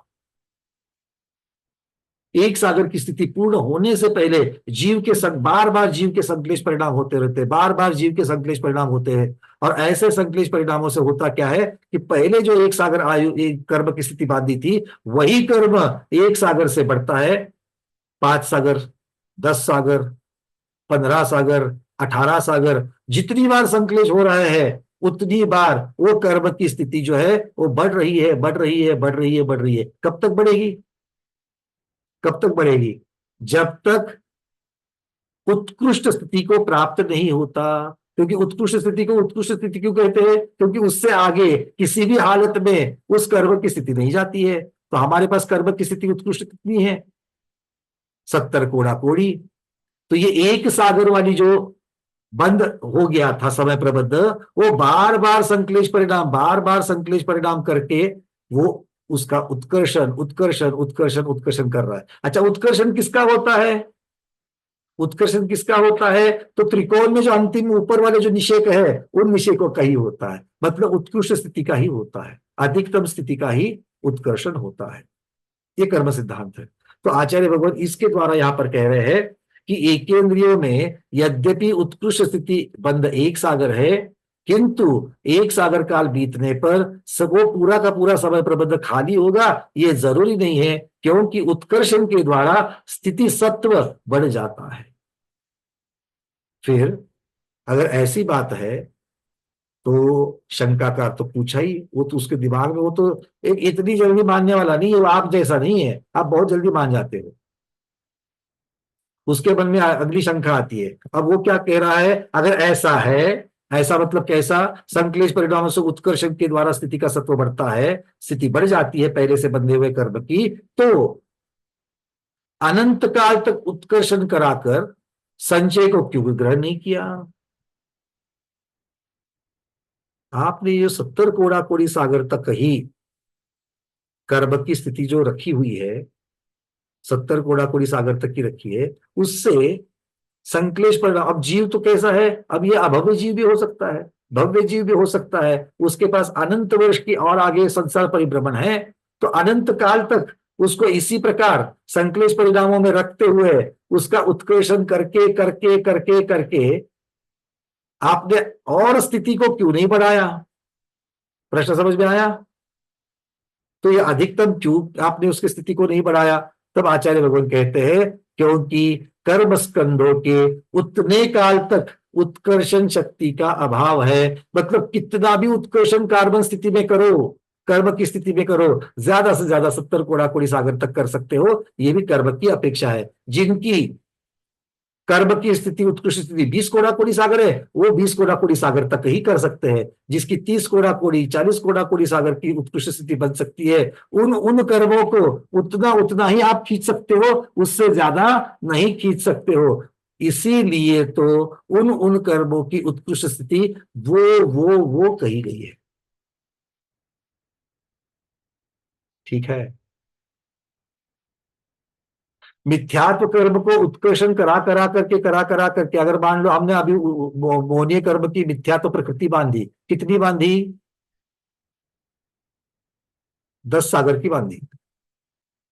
और उस 10 सागर में उत्कर्षण करा करा के उसकी स्थिति बढ़ा बढ़ा करके जाएगी। कहां तक बढ़ा सकते हो? 70 कोड़ा कोड़ी तक बढ़ा सकते हो, उससे ज्यादा नहीं। क्यों? क्योंकि मोहनीय मिथ्यात्व कर्म की स्थिति ज्यादा से ज्यादा 70 कोड़ा कोड़ी तक ही बन सकती है, उससे ज्यादा नहीं जाती। तो जहां तक उसकी मर्यादा है वहीं पर जाए। अब ये मर्यादा किसने बनाई? मैंने तो बिल्कुल नहीं बनाई, मेरी तरफ मत देखो। ये उस कार्बन वर्गना का स्वभाव है। विसरसोपचय की अपेक्षा जब कार्बन वर्गना थी और जीव के मिथ्यात्व भाव से वो कार्बन वर्गना के ऊपर मिथ्यात्व प्रकृति की मोहर लगी, तभी ये सिद्ध हो गया, ये नियम हो गया कि इसका कितना भी उत्कर्षण करने के बाद ये 70 कोड़ा कोड़ी सागर के ऊपर इसका उत्कर्षण नहीं कराया जा सकता है, इसकी स्थिति नहीं खींच सकते। भाई बातें समझ में आ रही है? बड़ी सिंपल सिंपल एक एक लाइन को लेकर के बोल रहे हैं। अगर पूरा पीडीएफ का एक एक पन्ने के ऊपर ये सारा कुछ लिखा हुआ है जिसकी चर्चा हम लोग घंटों पर कर रहे हैं, ठीक है, एक एक शब्द का अर्थ निकाल करके बात करें। अब इसीलिए वो कहते हैं क्योंकि अनंत काल तक उसका उत्कर्षण क्यों नहीं कराया जा सकता है? क्योंकि इतने काल तक उत्कर्षण शक्ति का अभाव है। व्यक्त अवस्था को प्राप्त हुई कर्म स्थिति शक्ति रूप कर्म स्थिति का अनुसरण करने वाली होती है, अथवा बध्यमान और उत्कृष्टमान प्रतीक्षा को निक्षिप्त करता हुआ गणित कर्मांशिक जीव अंतरंग कारणवश प्रथम स्थिति में थोड़े, द्वितीय स्थिति में विशेष अधिक और तृतीय स्थिति में विशेष अधिक प्रक्षिप्त अर्थात निर्जरित करता है। इस प्रकार उत्कृष्ट स्थिति के प्राप्त होने तक, निर्जरित मतलब यहाँ पर निर्जरित नहीं कहना चाहिए प्रक्षिप्त को, ये यहाँ पर उसकी रचना करता है। इस प्रकार उत्कृष्ट स्थिति के प्राप्त होने तक विशेष अधिक के क्रम से प्रक्षेप करता है अर्थात रचना करता है। यहाँ पर पीडीएफ में निर्जरित की जगह पर रचना शब्द रखना चाहिए, निषेक रचना यहाँ पर शब्द लगा सकते हैं।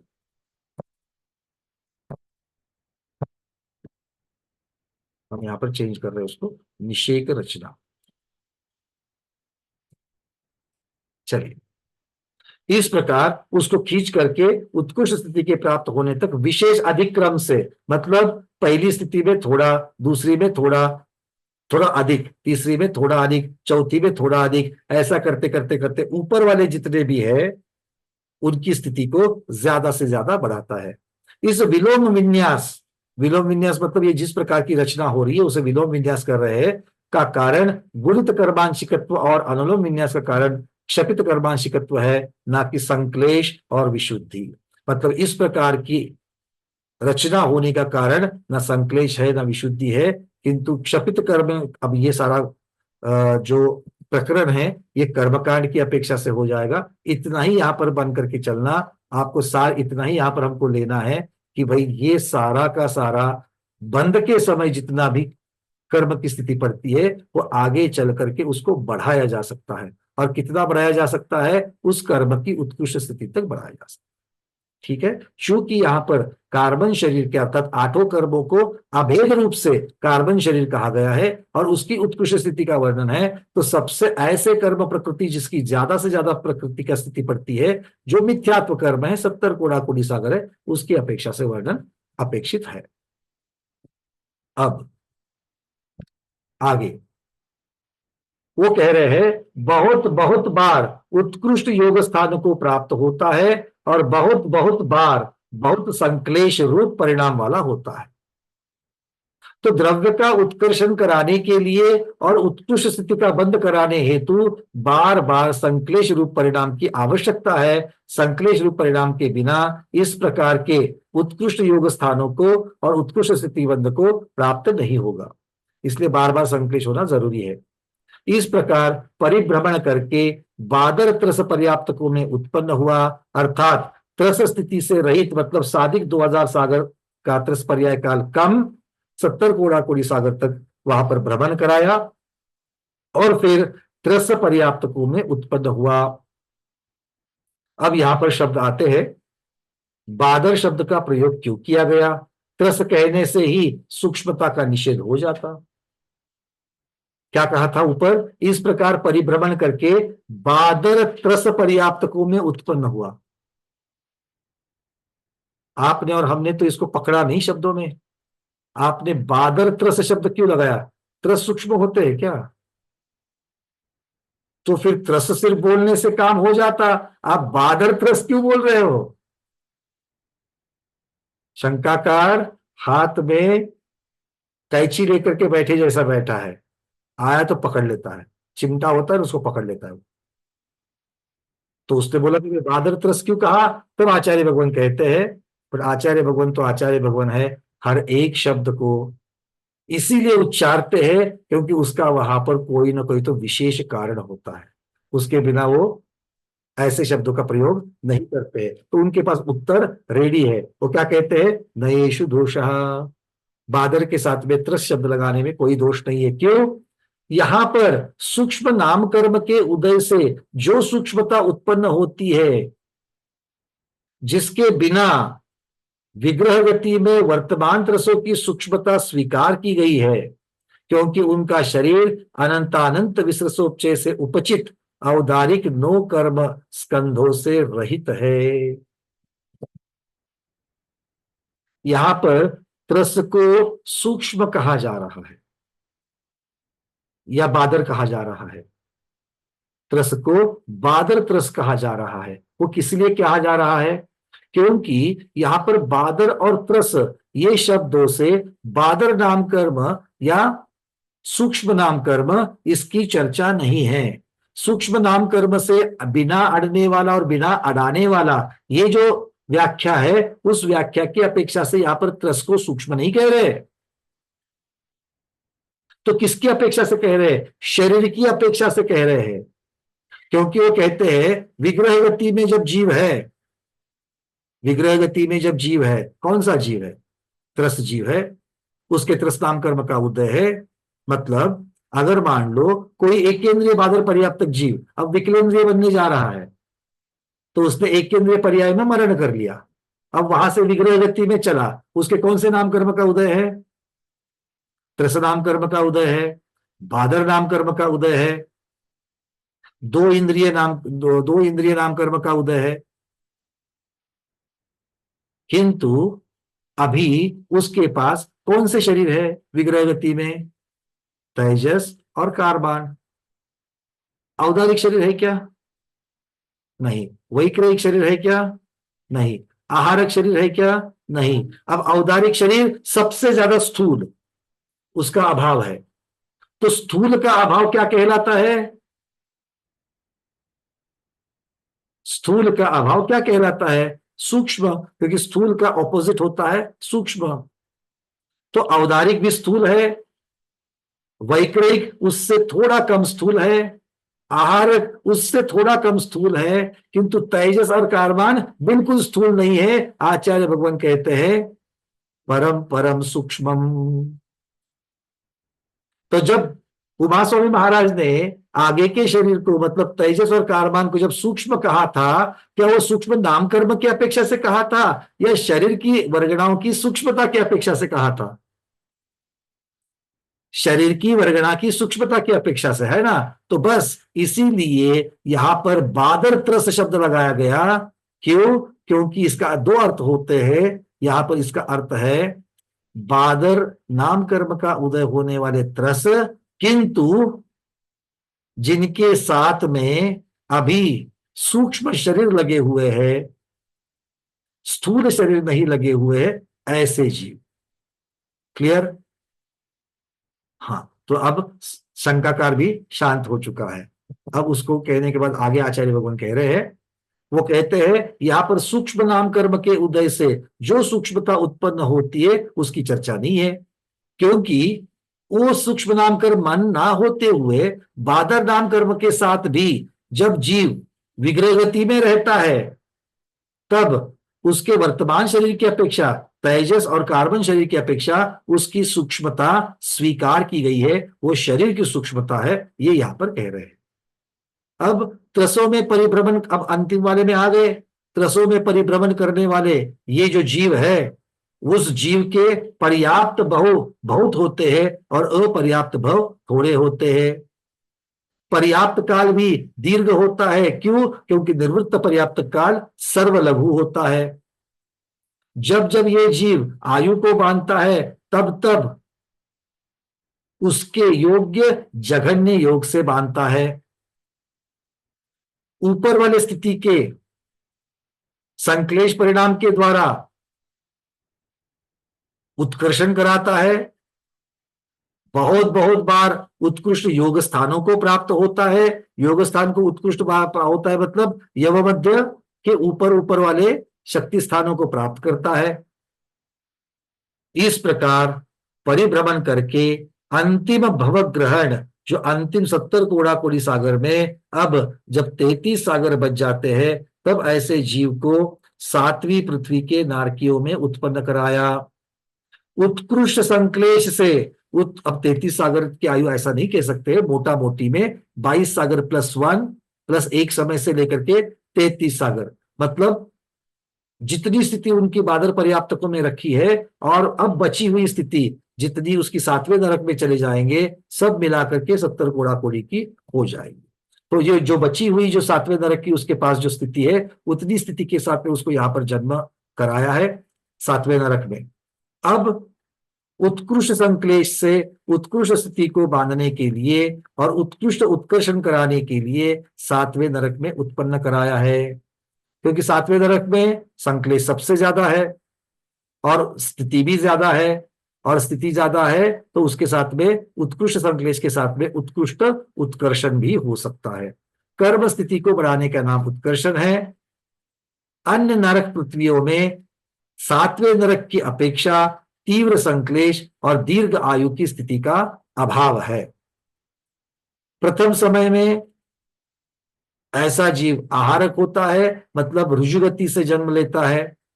उसी समय में तद्भवस्थ होकर उत्कृष्ट योग के द्वारा कर्म पुद्गलों का ग्रहण करके आहार वर्गना स्वीकारता है। फिर उत्कृष्ट एकांतानुवृद्धि योग से वृद्धि को प्राप्त होता होता सर्वलघु अंतर्मुहूर्त के द्वारा अतिशीघ्र पर्याप्तक होता है, और फिर पर्याप्तक होने के बाद उस आयु का उपभोग करता करता बहुत, अब कौन सी आयु, 7वें नरक की आयु, उसका उपभोग करते हुए बहुत बहुत बार उत्कृष्ट योग स्थानों को प्राप्त होता है, बहुत बहुत बार संक्लेश परिणाम वाला होता है। इस प्रकार आयु पूर्ण होने के कुछ समय जब शेष रह जाता है, तब वो योग यवमध्य के ऊपर अंतर्मुहूर्त काल तक स्थित होता है, अर्थात उत्कृष्ट से उत्कृष्ट योग स्थानों में वहां पर रहता है। फिर अंतिम जीव गुण स्थानी के आवली के असंख्यात भाग काल तक अति उत्तम अति उत्कृष्ट जो भाग है यवमध्य के ऊपर का भाग, उसमें रहता है। द्विचरम और त्रिचरम समय में आयु पूर्ण होने के पहले का दूसरा और तीसरा समय जो है, उसमें उत्कृष्ट संक्लेश को प्राप्त होकर के और वर्गणाओं को खींचता है, और चरम और द्विचरम समय में उत्कृष्ट योग को प्राप्त होता होता उस चरम समय में, अंतिम समय में तद्भवस्थ जीव के कार्बन शरीर का उत्कृष्ट संचय का स्वामी होता है। इस प्रकार से ये कार्बन शरीर की अपेक्षा वर्णन है। ज्यादातर आगे का वर्णन जो अभी मैंने पिछले 5 मिनट में कहा, वो मोटा मोटी में बाकी के सभी कर्मों के जैसा ही, जैसे तेजस कर्म का देखा था वैसा ही, रुजुगति से प्राप्त होना, जल्द से जल्द आहार ग्रहण करना, सर्वलघु पर्याप्त काल से सर्वलघु अंतर्मुहूर्त काल में ही पर्याप्तक हो जाना, पर्याप्त अवस्था में ज्यादा से ज्यादा संक्लेश परिणाम को प्राप्त होना, ज्यादा से ज्यादा बार उत्कृष्ट योग स्थिति में रहना, और जब आयु जब अंतर्मुहूर्त रह जाएगी तो नियम से यवमध्य के ऊपर 50% से ऊपर, हम लोग अपनी भाषा में कह सकते हैं कि ज्यादा से ज्यादा जितनी योग शक्तियां होती है उसी के साथ में वर्गणाओं को ग्रहण करता है। अंतिम 3 समय में से दूसरा और द्विचरम और त्रिचरम समय जो है, उसमें उत्कृष्ट संक्लेश को और भी प्राप्त होता है, ताकि और वर्गणाओं को स्थिति को बढ़ा करके आगे बढ़ सके। द्विचरम समय अंतिम जो है 2, उसमें उत्कृष्ट योग शक्ति स्थान को प्राप्त करता है। इस प्रकार से वो जीव अपने कार्बन शरीर के अंतिम समय में उत्कृष्ट संचय का स्वामी होता है।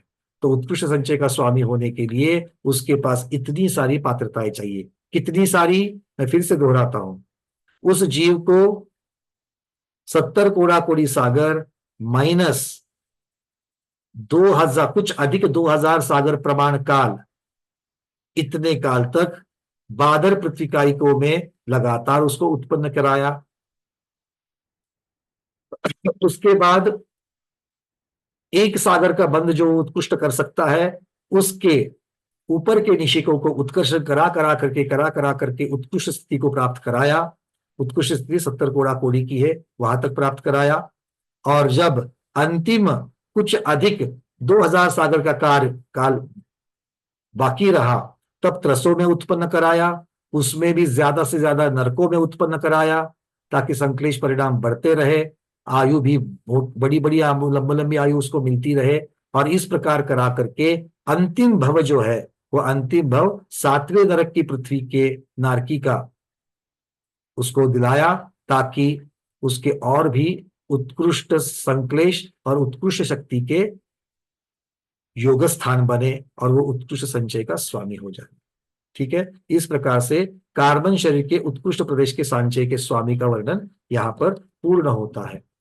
यहाँ अब आपके जो प्रश्नोत्तर रहेंगे उसकी चर्चा करेंगे, कुछ हमारे पास 6-7 मिनट है। यहां से आगे योग मार्गना की अंतिम कुछ गाथाएं बाकी है, 259 से लेकर के 270, 259 से लेकर के 270, मतलब 12 गाथाओं के द्वारा आचार्य भगवान विविध प्रकार के योग मार्गनाओं की संख्या का वर्णन करेंगे। मनोयोगी कितने होते हैं, वचन योगी कितने होते हैं, काय योगी कितने होते हैं, देव कितने होते हैं, देविया कितनी होती है, ऐसा बहुत सारा वर्णन जो है वो आगे आगे आगे आगे आने वाला। वेद मार्गना में भी हम लोग देखेंगे इस प्रकार का वर्णन। देव देवी का जो कहा वो वेद मार्गना की अपेक्षा से कहा, उसके पहले ये योग मार्गना की संख्या का प्रकरण आगे की क्लासेस शुरू होगा। तब तक अब यहाँ की जो हमारी प्रश्नोत्तर है उसकी चर्चा करते हैं। चलिए एक एक प्रश्न लेते हैं। विजय लक्ष्मी दीदी। उसने कहा कि कर्म जब बनते हैं तो समझो आता मोहिनी का 70 कोड़ा कोड़ी बांधा है, तो बताए कि उसके ऊपर बांध नहीं सकता है, तो समझो वो ट्रायंगल में निषेध होते रहते, तो ऊपर के टाइम पर फिर उसने संक्लेश किया, फिर राग देश किया, तो फिर वो कंटिन्यूएशन होकर बढ़ता नहीं है कर्म। ये एक समय प्रबंध की अपेक्षा से वर्णन है। जो हाँ। समय प्रबंध बांधा मतलब एक समय की, अब मैंने मोहनीय कर्म का मिथ्यात्व प्रकृति बांधी, तो मिथ्यात्व प्रकृति मैंने कितनी बांधी, या तो 70 कोड़ा कोड़ी की सीधी बांधी, सीधी बात। हाँ। अब उसका तो कोई उत्कर्षण होने का चांस नहीं, क्योंकि उसके आगे उसका उत्कर्षण होने का उस कर्म पदगल परमाणु का स्वभाव ही नहीं है। ज्यादा से मतलब अपन भाव ऐसे करे तो भी वो बनती च नहीं वैसा आगे आगे बंध ही नहीं सकती है, 70 कोड़ा कोड़ी के ऊपर तो बंध अपने भाव ऐसे होते नहीं, ऐसा वो कंपलसरी रूल ही है वैसा। भावों की तीव्रता जितनी हो सकती है किसी जीव की, हाँ। उसकी अपेक्षा से ज्यादा 70 कोड़ा कोड़ी सागर की ही स्थिति बनेगी। इस प्रकार का एक व्यवस्था बन गई। मतलब अभी समझो अपन मोहनी कर्म बांधे तो समझो 20 कोड़ा कोड़ी सागर का बांधे, तो फिर अब लास्ट जब निषेध खिलता है, तभी हमने फिर संक्लेश भाव किया, क्रोध किया, परिग्रह, तो फिर वो बढ़ते बढ़ते 70 तक जाएगा। उसको पहले ही कर सकते हैं, अंतिम तक रुकने की जरूरत नहीं है। हाँ। हाँ, तो फिर लास्ट को जब 70 को पहुंचते, 70 का अगर मैक्सिमम बांधे तो उसके ऊपर वो नहीं जाता, मतलब हम कितना भी कर्म भाव ये करें तो भी वो बनती नहीं है वो मोहनी कर्म। बिल्कुल नहीं, वो वाला समय प्रबंधक खींच खींच करके 70, वो वाला समय प्रबंधक 70 कोड़ा कोड़ी के ऊपर नहीं जाएगा। आगे वाले कोई भी समय प्रबंधक की अपेक्षा से चर्चा करो तो कार्बन की अपेक्षा 70 कोड़ा कोड़ी से ज्यादा उसको आप खींच नहीं सकते। मतलब आयु का बंध कितना भी उत्कृष्ट अधिकतम का हो जावे, जीव को 33 सागर से ज्यादा आयु नहीं बन सकती है। आयु पर ठीक है, पर यहाँ पर कर्म गति नहीं है। अरे दीदी, मिथ्यात्व हो या आयु हो, उसकी प्रकृति की अपेक्षा से जो अधिकतम स्थितियां बनी हुई है उससे ज्यादा उसको नहीं खींच सकते, बस इतनी सी बात है। क्योंकि अब मुझे ऐसा लगा कि कर्म हम बांधते हैं तो अपने भाव के हिसाब से हम कर्म बांधते, कि हम जो करते हैं योग के जो अपना होता है उसके हिसाब से हम कर्म बांधते हैं। तो फिर मुझे वही पूछना था कि वो मैक्सिमम स्टेज पर पहुंचे तो भी हमारे भाव अगर सुधरे नहीं तो भी वो बढ़ते रहेगा ना। एक मिनट, पहले भाव होंगे या पहले बंद होगा? पहले भा होकर फिर बंद होगा ना, है ना? स्टार्टिंग तो इसका का। मतलब है हमें भावों की तीव्रता कितनी हो सकती है उसको पहले देखना पड़ेगा। तो भावों की तीव्रता एक्स होती है, उदाहरण के लिए एक्स होती है, उसकी तीव्रता को एक्स में आंकेंगे। भावों की तीव्रता उत्कृष्टता से एक्स होती है, तो एक्स की तीव्रता से कितनी आयु बन सकती है? 33 सागर की। कितना मिथ्यात्व बन सकता है? 70 कोड़ा सागर का। बस इसके ऊपर भाव नहीं होते, इसलिए इसके ऊपर कर्म की स्थिति भी नहीं होती है। अच्छा, मतलब सभी कर्म के अपने स्थिति है वो उसके ऊपर नहीं जाता है, सबका अलग अलग है ना। बिल्कुल। तो इसलिए हाँ। उसको बांधने वाले जो भाव है, उन भावों की तीव्रता उससे ज्यादा नहीं हो सकती, क्योंकि कारण की अपेक्षा से कार्य बनेगा। हम्म। मेरा कहना इतना है कि उल्टा नहीं सोचेंगे कि कर्म में ताकत नहीं है, तो कर्म में ताकत नहीं है और मैं मेरे भाव कर सकता हूं, ऐसा कहेंगे तो इसका निषेध किया जाएगा। क्योंकि अगर भावों में ताकत है तो कर्म की स्थिति पड़ेगी, पर भाव में ताकत उतनी ही है, उससे ज्यादा नहीं। जैसे आपने एक गुब्बारा बलून को फुलाने के लिए ले लिया, तो बलून को आप अपने मुख से जितनी हवा भर सकते हो, भर सकते हो, भर सकते हो, भर सकते हो। आपने एक बार में पहले भर गई, अब भरने के बाद में आप थोड़ी देर रुके, उसके बाद में फिर से आपने उसमें हवा फूकी, गुब्बारा फूलता है कि नहीं फूलता है? पहले से फुल सेट। फूलता है। फिर और थोड़ी देर के बाद में अब वहां पर आपकी शक्ति नहीं थी, आप थोड़ी देर रुके, फिर आपके पास में आपने उसको फूका। अब ऐसा करते करते करते करते करते आप में शक्ति है, पर गुब्बारा नहीं फूलेगा, फूट जाते हैं वो। क्योंकि उसकी भी एक शक्ति का हाँ, हो फूट जाते। जाएगा। मतलब फूकने की शक्ति इतनी है और फूलने की शक्ति इतनी है, ये दोनों का एक संबंध बना हुआ है। इसलिए आचार्य भगवान ने एक जगह पर बहुत सुंदर शब्द लगाया जो आपके प्रश्न का उत्तर देता है। मैं फिर से उस शब्द को कहना चाहूंगा, एक मिनट।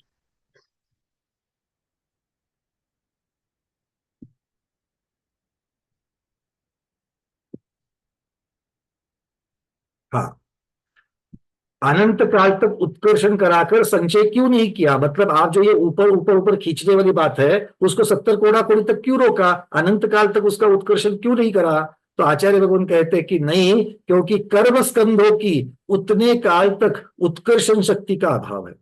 मतलब यहाँ पर गुब्बारे की अपेक्षा गुब्बारा फूलना, वो एक पर्टिकुलर लिमिट से ज्यादा फूल नहीं सकता, ये इसका अर्थ होगी। हाँ, और मुझे और ऐसा भी पूछना था, समझो जैसा कर्म का उत्कर्षण काल 70 कोड़ा कड़ी है, तो अपकर्षण काल 0 भी हो सकता है क्या? मतलब 0 तक भी जा सकता है क्या? मतलब उसी को उदीरना कहेंगे। अपकर्षण हाँ करके हाँ नीचे हाँ क्या हाँ होगी, हाँ और अपकर्षण के आगे उदीरना होकर के उदयावली में दे करके उसको निर्जरा को प्राप्त कराओगे। हाँ हाँ, तो ऐसा हो सकता है 0। ठीक है, चलिए। हाँ, स्नेहा खेड़कर दीदी।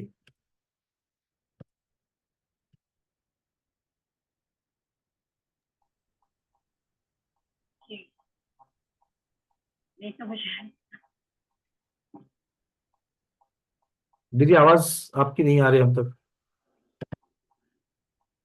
नहीं आई। नहीं, आवाज नहीं पहुंच रही है। निर्मला दीदी तब तक पूछिए।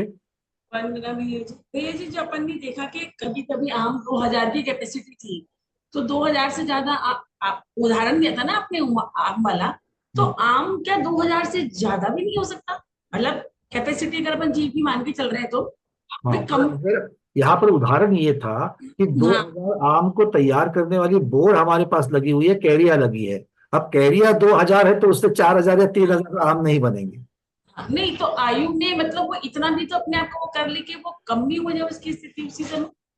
नहीं, अपन उत्कर्ष आयु का तो जा रहे उत्कर्षण, हैं। आयु का उत्कर्षण भी हो सकता है। आयु का अपकर्षण जैसे हो सकता है, वैसे उत्कर्षण भी हो सकता है। हाँ, वही वही पूछा, तो दोनों चीज उस समय हो सकती है ना, भावों से ही हो रहा है सारा काम। हाँ, पर तो भावों से। उसका भी अपना नियम होता है। जब आयु हाँ बंधने का काल होता है तभी हाँ आयु बंध सकती है, और तभी आयु के पहले बंधी हुई आयु में उत्कर्षण हो सकता है, उसकी मर्यादा बढ़ सकती है। ठीक है, वो आयु का उत्कर्षण काल आएगा उसमें। अपकर्ष तो काल वही में ही आयु वाला उसका उत्कर्षण काल उत्कर्षण। सभी जीवों के लिए 8 वर्ष 8 समय का ही अपकर्षण माना है सभी को सभी के 8 मिलते हैं, लिए। सभी को 8 मिलते हैं। अच्छा, और उस समय उसका अपकर्षण काल नहीं है तो उसको नहीं फायदा होने वाला। सबको 8 ही मिलते हैं, किंतु कब मिलना है भोग भूमिया को, देव को, नारकी को, कर्म भूमिया को, ये फर्क है।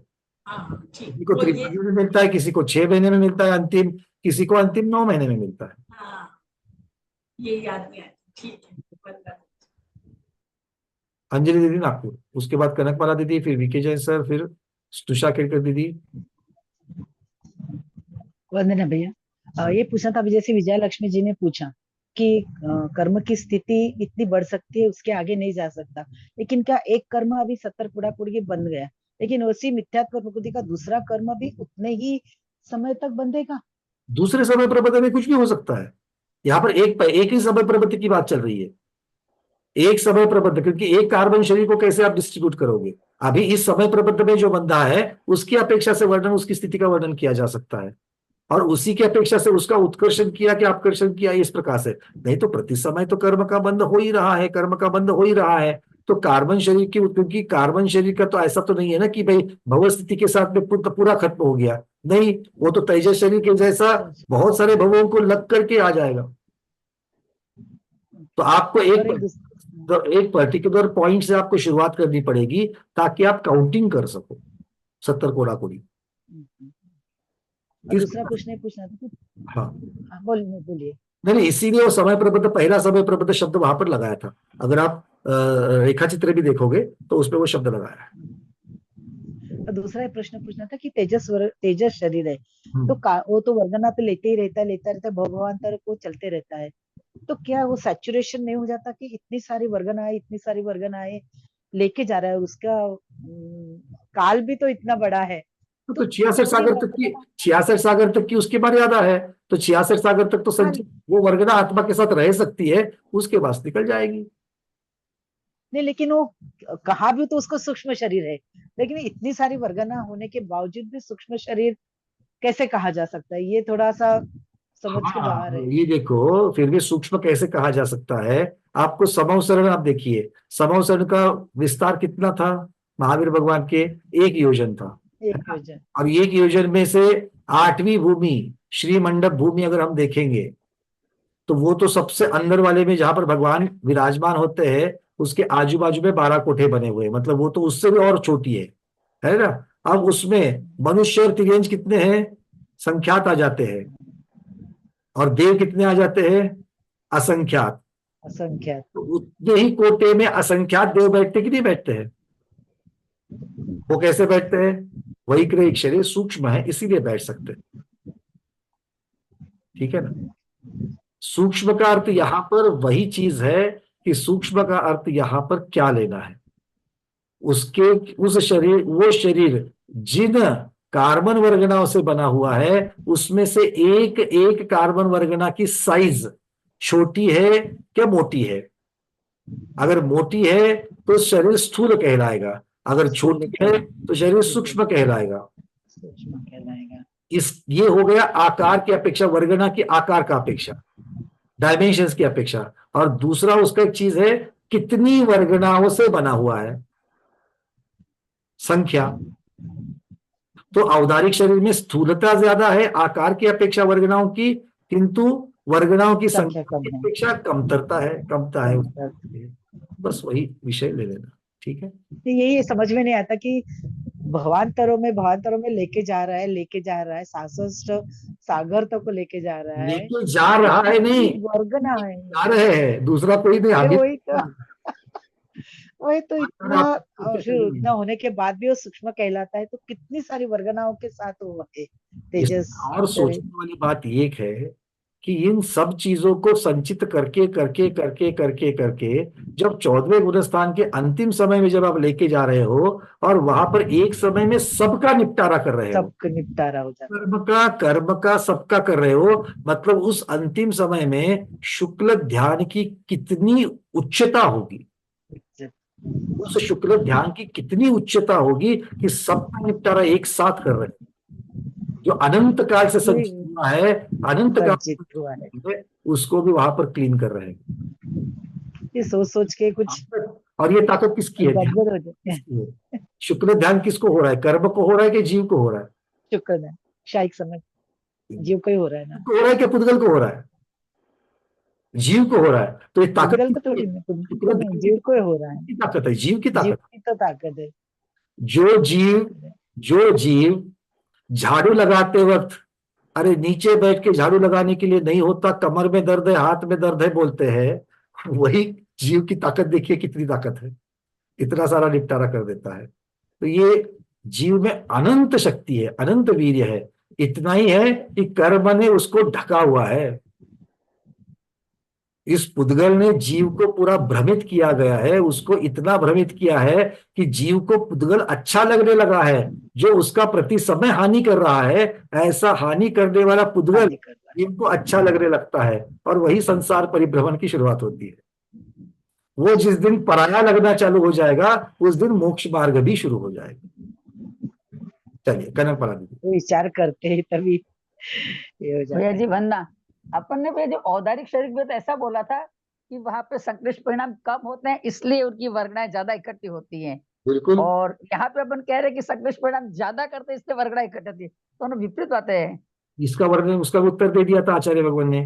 क्योंकि वहां पर संक्लेश परिणाम होकर के, संक्लेश परिणाम से यहाँ पर कैसे हो रहा है, कैसे वर्गणा ज्यादा आ रही है, डायरेक्ट डायरेक्ट नहीं आ रही है। संक्लेश परिणाम से उसमें जो स्थिति पड़ी है उसका उत्कर्षण हो रहा है, और जब स्थिति में उत्कर्षण हो रहा है, अगर मान लो आपको त्रिकोण को खींचना है, तो त्रिकोण को खींचने के लिए ऊपर वाला भाग जो आप खींच रहे हो, उसको भरने के लिए मटेरियल लगेगा, नहीं भरेगा। तो उसको लगाने के लिए वो नौ कर्म वर्गणाओं को खींच रहा है। संक्लेश परिणाम होने से नौ कर्म वर्गणाएं बढ़ कैसी रही है, क्योंकि संक्लेश परिणाम से स्थिति बढ़ रही है, स्थिति की वजह से नई कार्बन वर्गना को भी वहां पर लेकर के उसकी स्थिति में भरनी पड़ेगी। नहीं तो स्थिति को सिर्फ बढ़ाया का मतलब क्या है, वहां पर निषेक होना चाहिए कि नहीं होना चाहिए खेलने के लिए।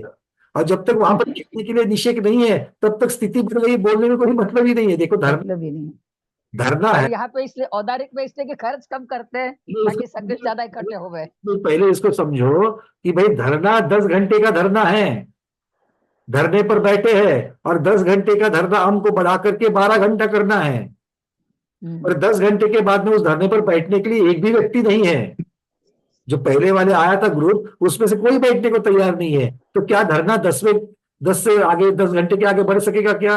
नहीं बढ़ नहीं सकेगा, बढ़ेगा, नहीं बढ़ेगा। बढ़ेगा। किंतु हम नए लोगों को बुला करके लेके आए, और वो बोले कि हम 8 घंटे बैठेंगे, तो उनकी अपेक्षा से पहले 10 घंटे वाले 10 घंटे बैठ करके निकल गए, किंतु 12 घंटे वाले अभी भी बैठे हैं, क्योंकि उन्होंने बोला था कि हम 12 घंटे में बैठेंगे। मतलब क्या हो गया, ये नए कर्म परमाणु जो आ गए हैं, उन्होंने स्थिति बना करके उस स्थिति में सहायक बने, पूरा बराबर किया। इस स्थिति के अनुसार निषेक बन करके निकल के खिल जाएंगे। तो इस प्रकार से ये तेजस और कार्बन वर्गना जो है, वहां पर संक्लेश परिणामों से स्थिति बढ़ती है, और स्थिति बढ़ने से वहां पर अपनी अपनी नौकर्म वकार कार्बन वर्गनाएं आती है। किंतु पहले 3 शरीरों में ये शक्य नहीं है। क्यों? क्योंकि वहां पर उत्कर्षण कराने की कोई जरूरत ही नहीं है, जरूरत नहीं, वहां पर शक्यता ही नहीं है ना, क्योंकि भव सीधे बात है, वो शरीर अपने भव के अंत में छूटने वाला है, टूट जाएगा बराबर। इसलिए वहां पर संक्लेश परिणाम का वर्णन ही नहीं आता है, क्योंकि नहीं है, सही बराबर। ठीक है, चलिए विकी जी। आचार्य श्री को त्रिधा नमस्ते, भैया जी गुरु जी को सादर वंदना। अच्छा, अभी स्वाध्याय में आया था कि उसने त्रसों के स्थावरों की ज्यादा भाव क्यों न रखे। त्रसों के भाव में तो यूं वर्णन आया था कि त्रस से स्थावर बनते वक्त उसने जितना भी संचय किया था वो संचय खत्म हो जाता है, छोड़ना पड़ेगा। क्योंकि देखो देव है पंचेंद्रिय जी। अब पंचेंद्रिय की अपेक्षा से जब पंचेंद्रिय है, तो वहां पर उसको क्या करना पड़ेगा, वो किस प्रकार की वर्गना लेगा? मतलब मन की वर्गना भी लेगा। नो कर्म तो छोड़ दो, यहाँ पर चर्चा चल रही है कार्बन शरीर की चल रही है। तो वैसे भी छोड़ेगा, उसका यहाँ पर कोई मतलब नहीं है। किंतु जो कार्बन की है, तो वो वाला पर्याय से अब देखो, कोई भी देव पंचेंद्रिय है, और जब वो पावर में जन्म लेने जा रहा है, वही शरीर के साथ में कार्बन शरीर भी था, और कार्बन शरीर जो है कार्बन और तेजस के साथ में वही जीव अब स्थावर में उत्पन्न होने जा रहा है। आचार्य भगवान कहते हैं कि ऐसी अवस्था में उसके कार्बन वर्गनाओं का द्रव्य का क्षय देखा जाता है। अच्छा। तो ये द्रव्य का जो क्षय देखा जाता है, मतलब आप फिर से त्रस से स्थावर में आओगे, द्रव्य का क्षय होगा, निर्जरा हो गई। तो इसका मतलब संचय की जगह पर खर्चा हुआ, इसीलिए उसका वहां पर निषेध किया है। पहले त्रस में उत्पन्न कराकर खर्चा तो निर्जरा ही होती है। हाँ, खर्चा मतलब निर्जरा, बिल्कुल ठीक है। और दूसरा ये था एक मिनट, म्यूट म्यूट हो गया, अनम्यूट करिए। चलिए जल्दी जल्दी है सब लोग। हाँ, दूसरा इसमें आया कि जैसे आयु कर्म बनते वक्त अपने जगन्य परिणामों से, जगन्य योग परिणामों से आयु बंद बढ़िया होता है, तो वहाँ भी संचय कम हो जाया करता है। तो इसको थोड़ा सा और समझना चाह रहा था। हाँ देखिए, किस प्रकार से कह रहे हैं कि आयु जो है, आयु इन्होंने कहा कि जघन्य योग से उत्कृष्ट आयु बनती है। एक नियम पकड़ करके चलिए कि जघन्य योग से उत्कृष्ट आयु बन करके चलती है। और अगर उत्कृष्ट आयु का मतलब अधिकतम स्थिति की अपेक्षा से उत्कृष्ट कह रहे हैं, देव नरक की अपेक्षा से वहां पर उत्कृष्ट नहीं कह रहे, अधिकतम की अपेक्षा। और चूंकि हमको अधिकतम स्थिति की जरूरत है, इसीलिए वहां पर जघन्य योग के साथ ही उसने आयु बांधेगा, तब जाकर के अधिकतम स्थिति पड़ेगी। इसीलिए उसको वो पात्रता के अनुसार उसको कार्य करने के लिए बताया। बस इतना ही। अच्छा, आपने कहा अच्छा कुछ क्रिया को नहीं करना, क्यों नहीं करना? क्योंकि उससे खर्चा ज्यादा होगा, आमदनी घट जाएगी। इस प्रकार से ये बात हो गई। वंदना साहब, यहाँ पर कमाई के लिए आपको जगन आयु बांधते हो, जगन्य योग होगा तो आपके आयु जो है वो अच्छी ज्यादा तक बंधेगी। अच्छी कहने से अच्छा है, अधिकतम बंधेगी, और हमको अधिकतम आयु की जरूरत है यहाँ। आयुष से बंद अच्छा होगा। हाँ, बिल्कुल ठीक। चलिए अंतिम प्रश्न, रूबी दीदी आपका अंतिम प्रश्न।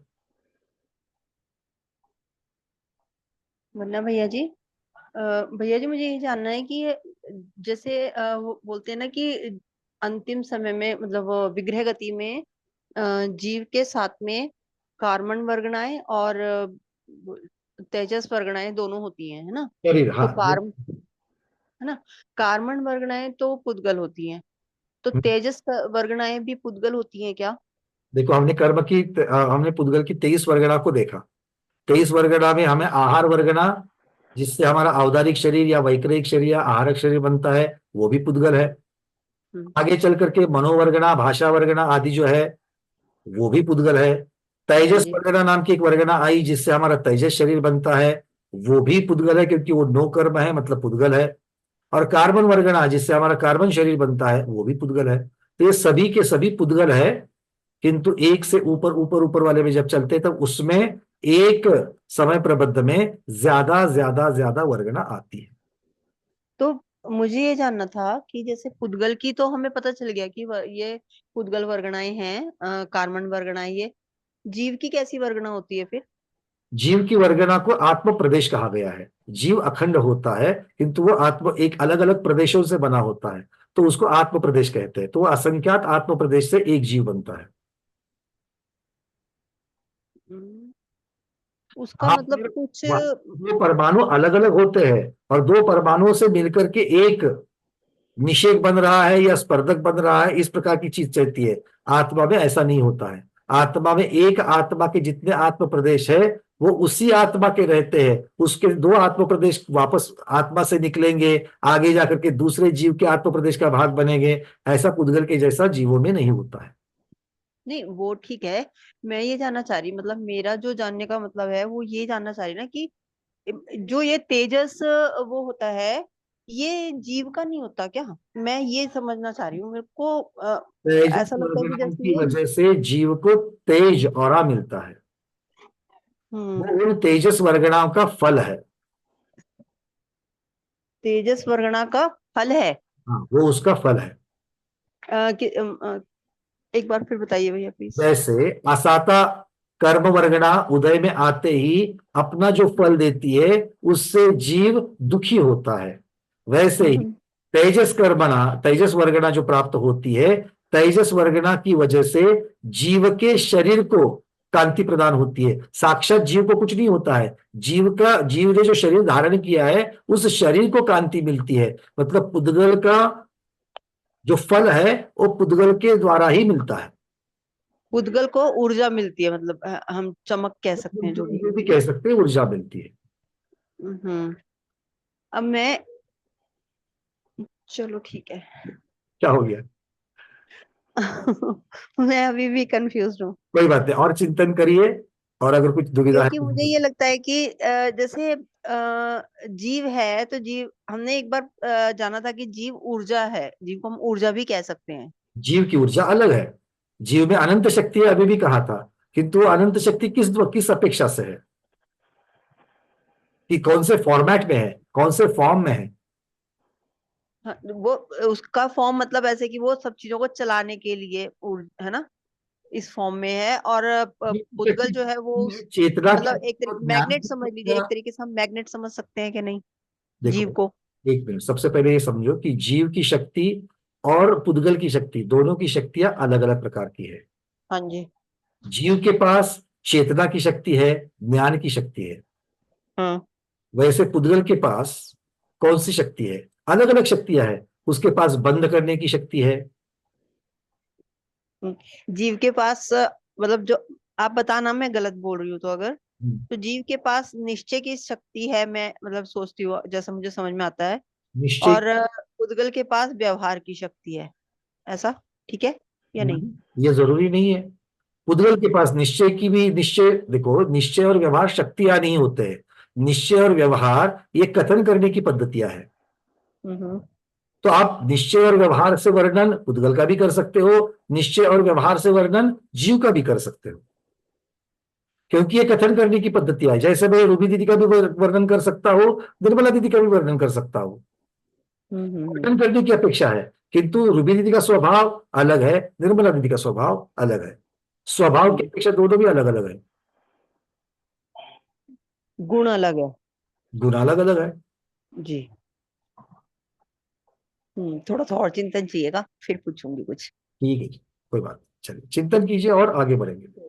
चलिए आज के स्वाध्याय में इतना ही। आज के स्वाध्याय को गुरुओं के श्री चरणों में बारंबार नमोस्तु वंदनामि इच्छाकार करते हुए यहीं पर समापन करते हैं। जैनम जयतु शासनम, जैनम जयतु शासनम, जैनम जयतु शासनम।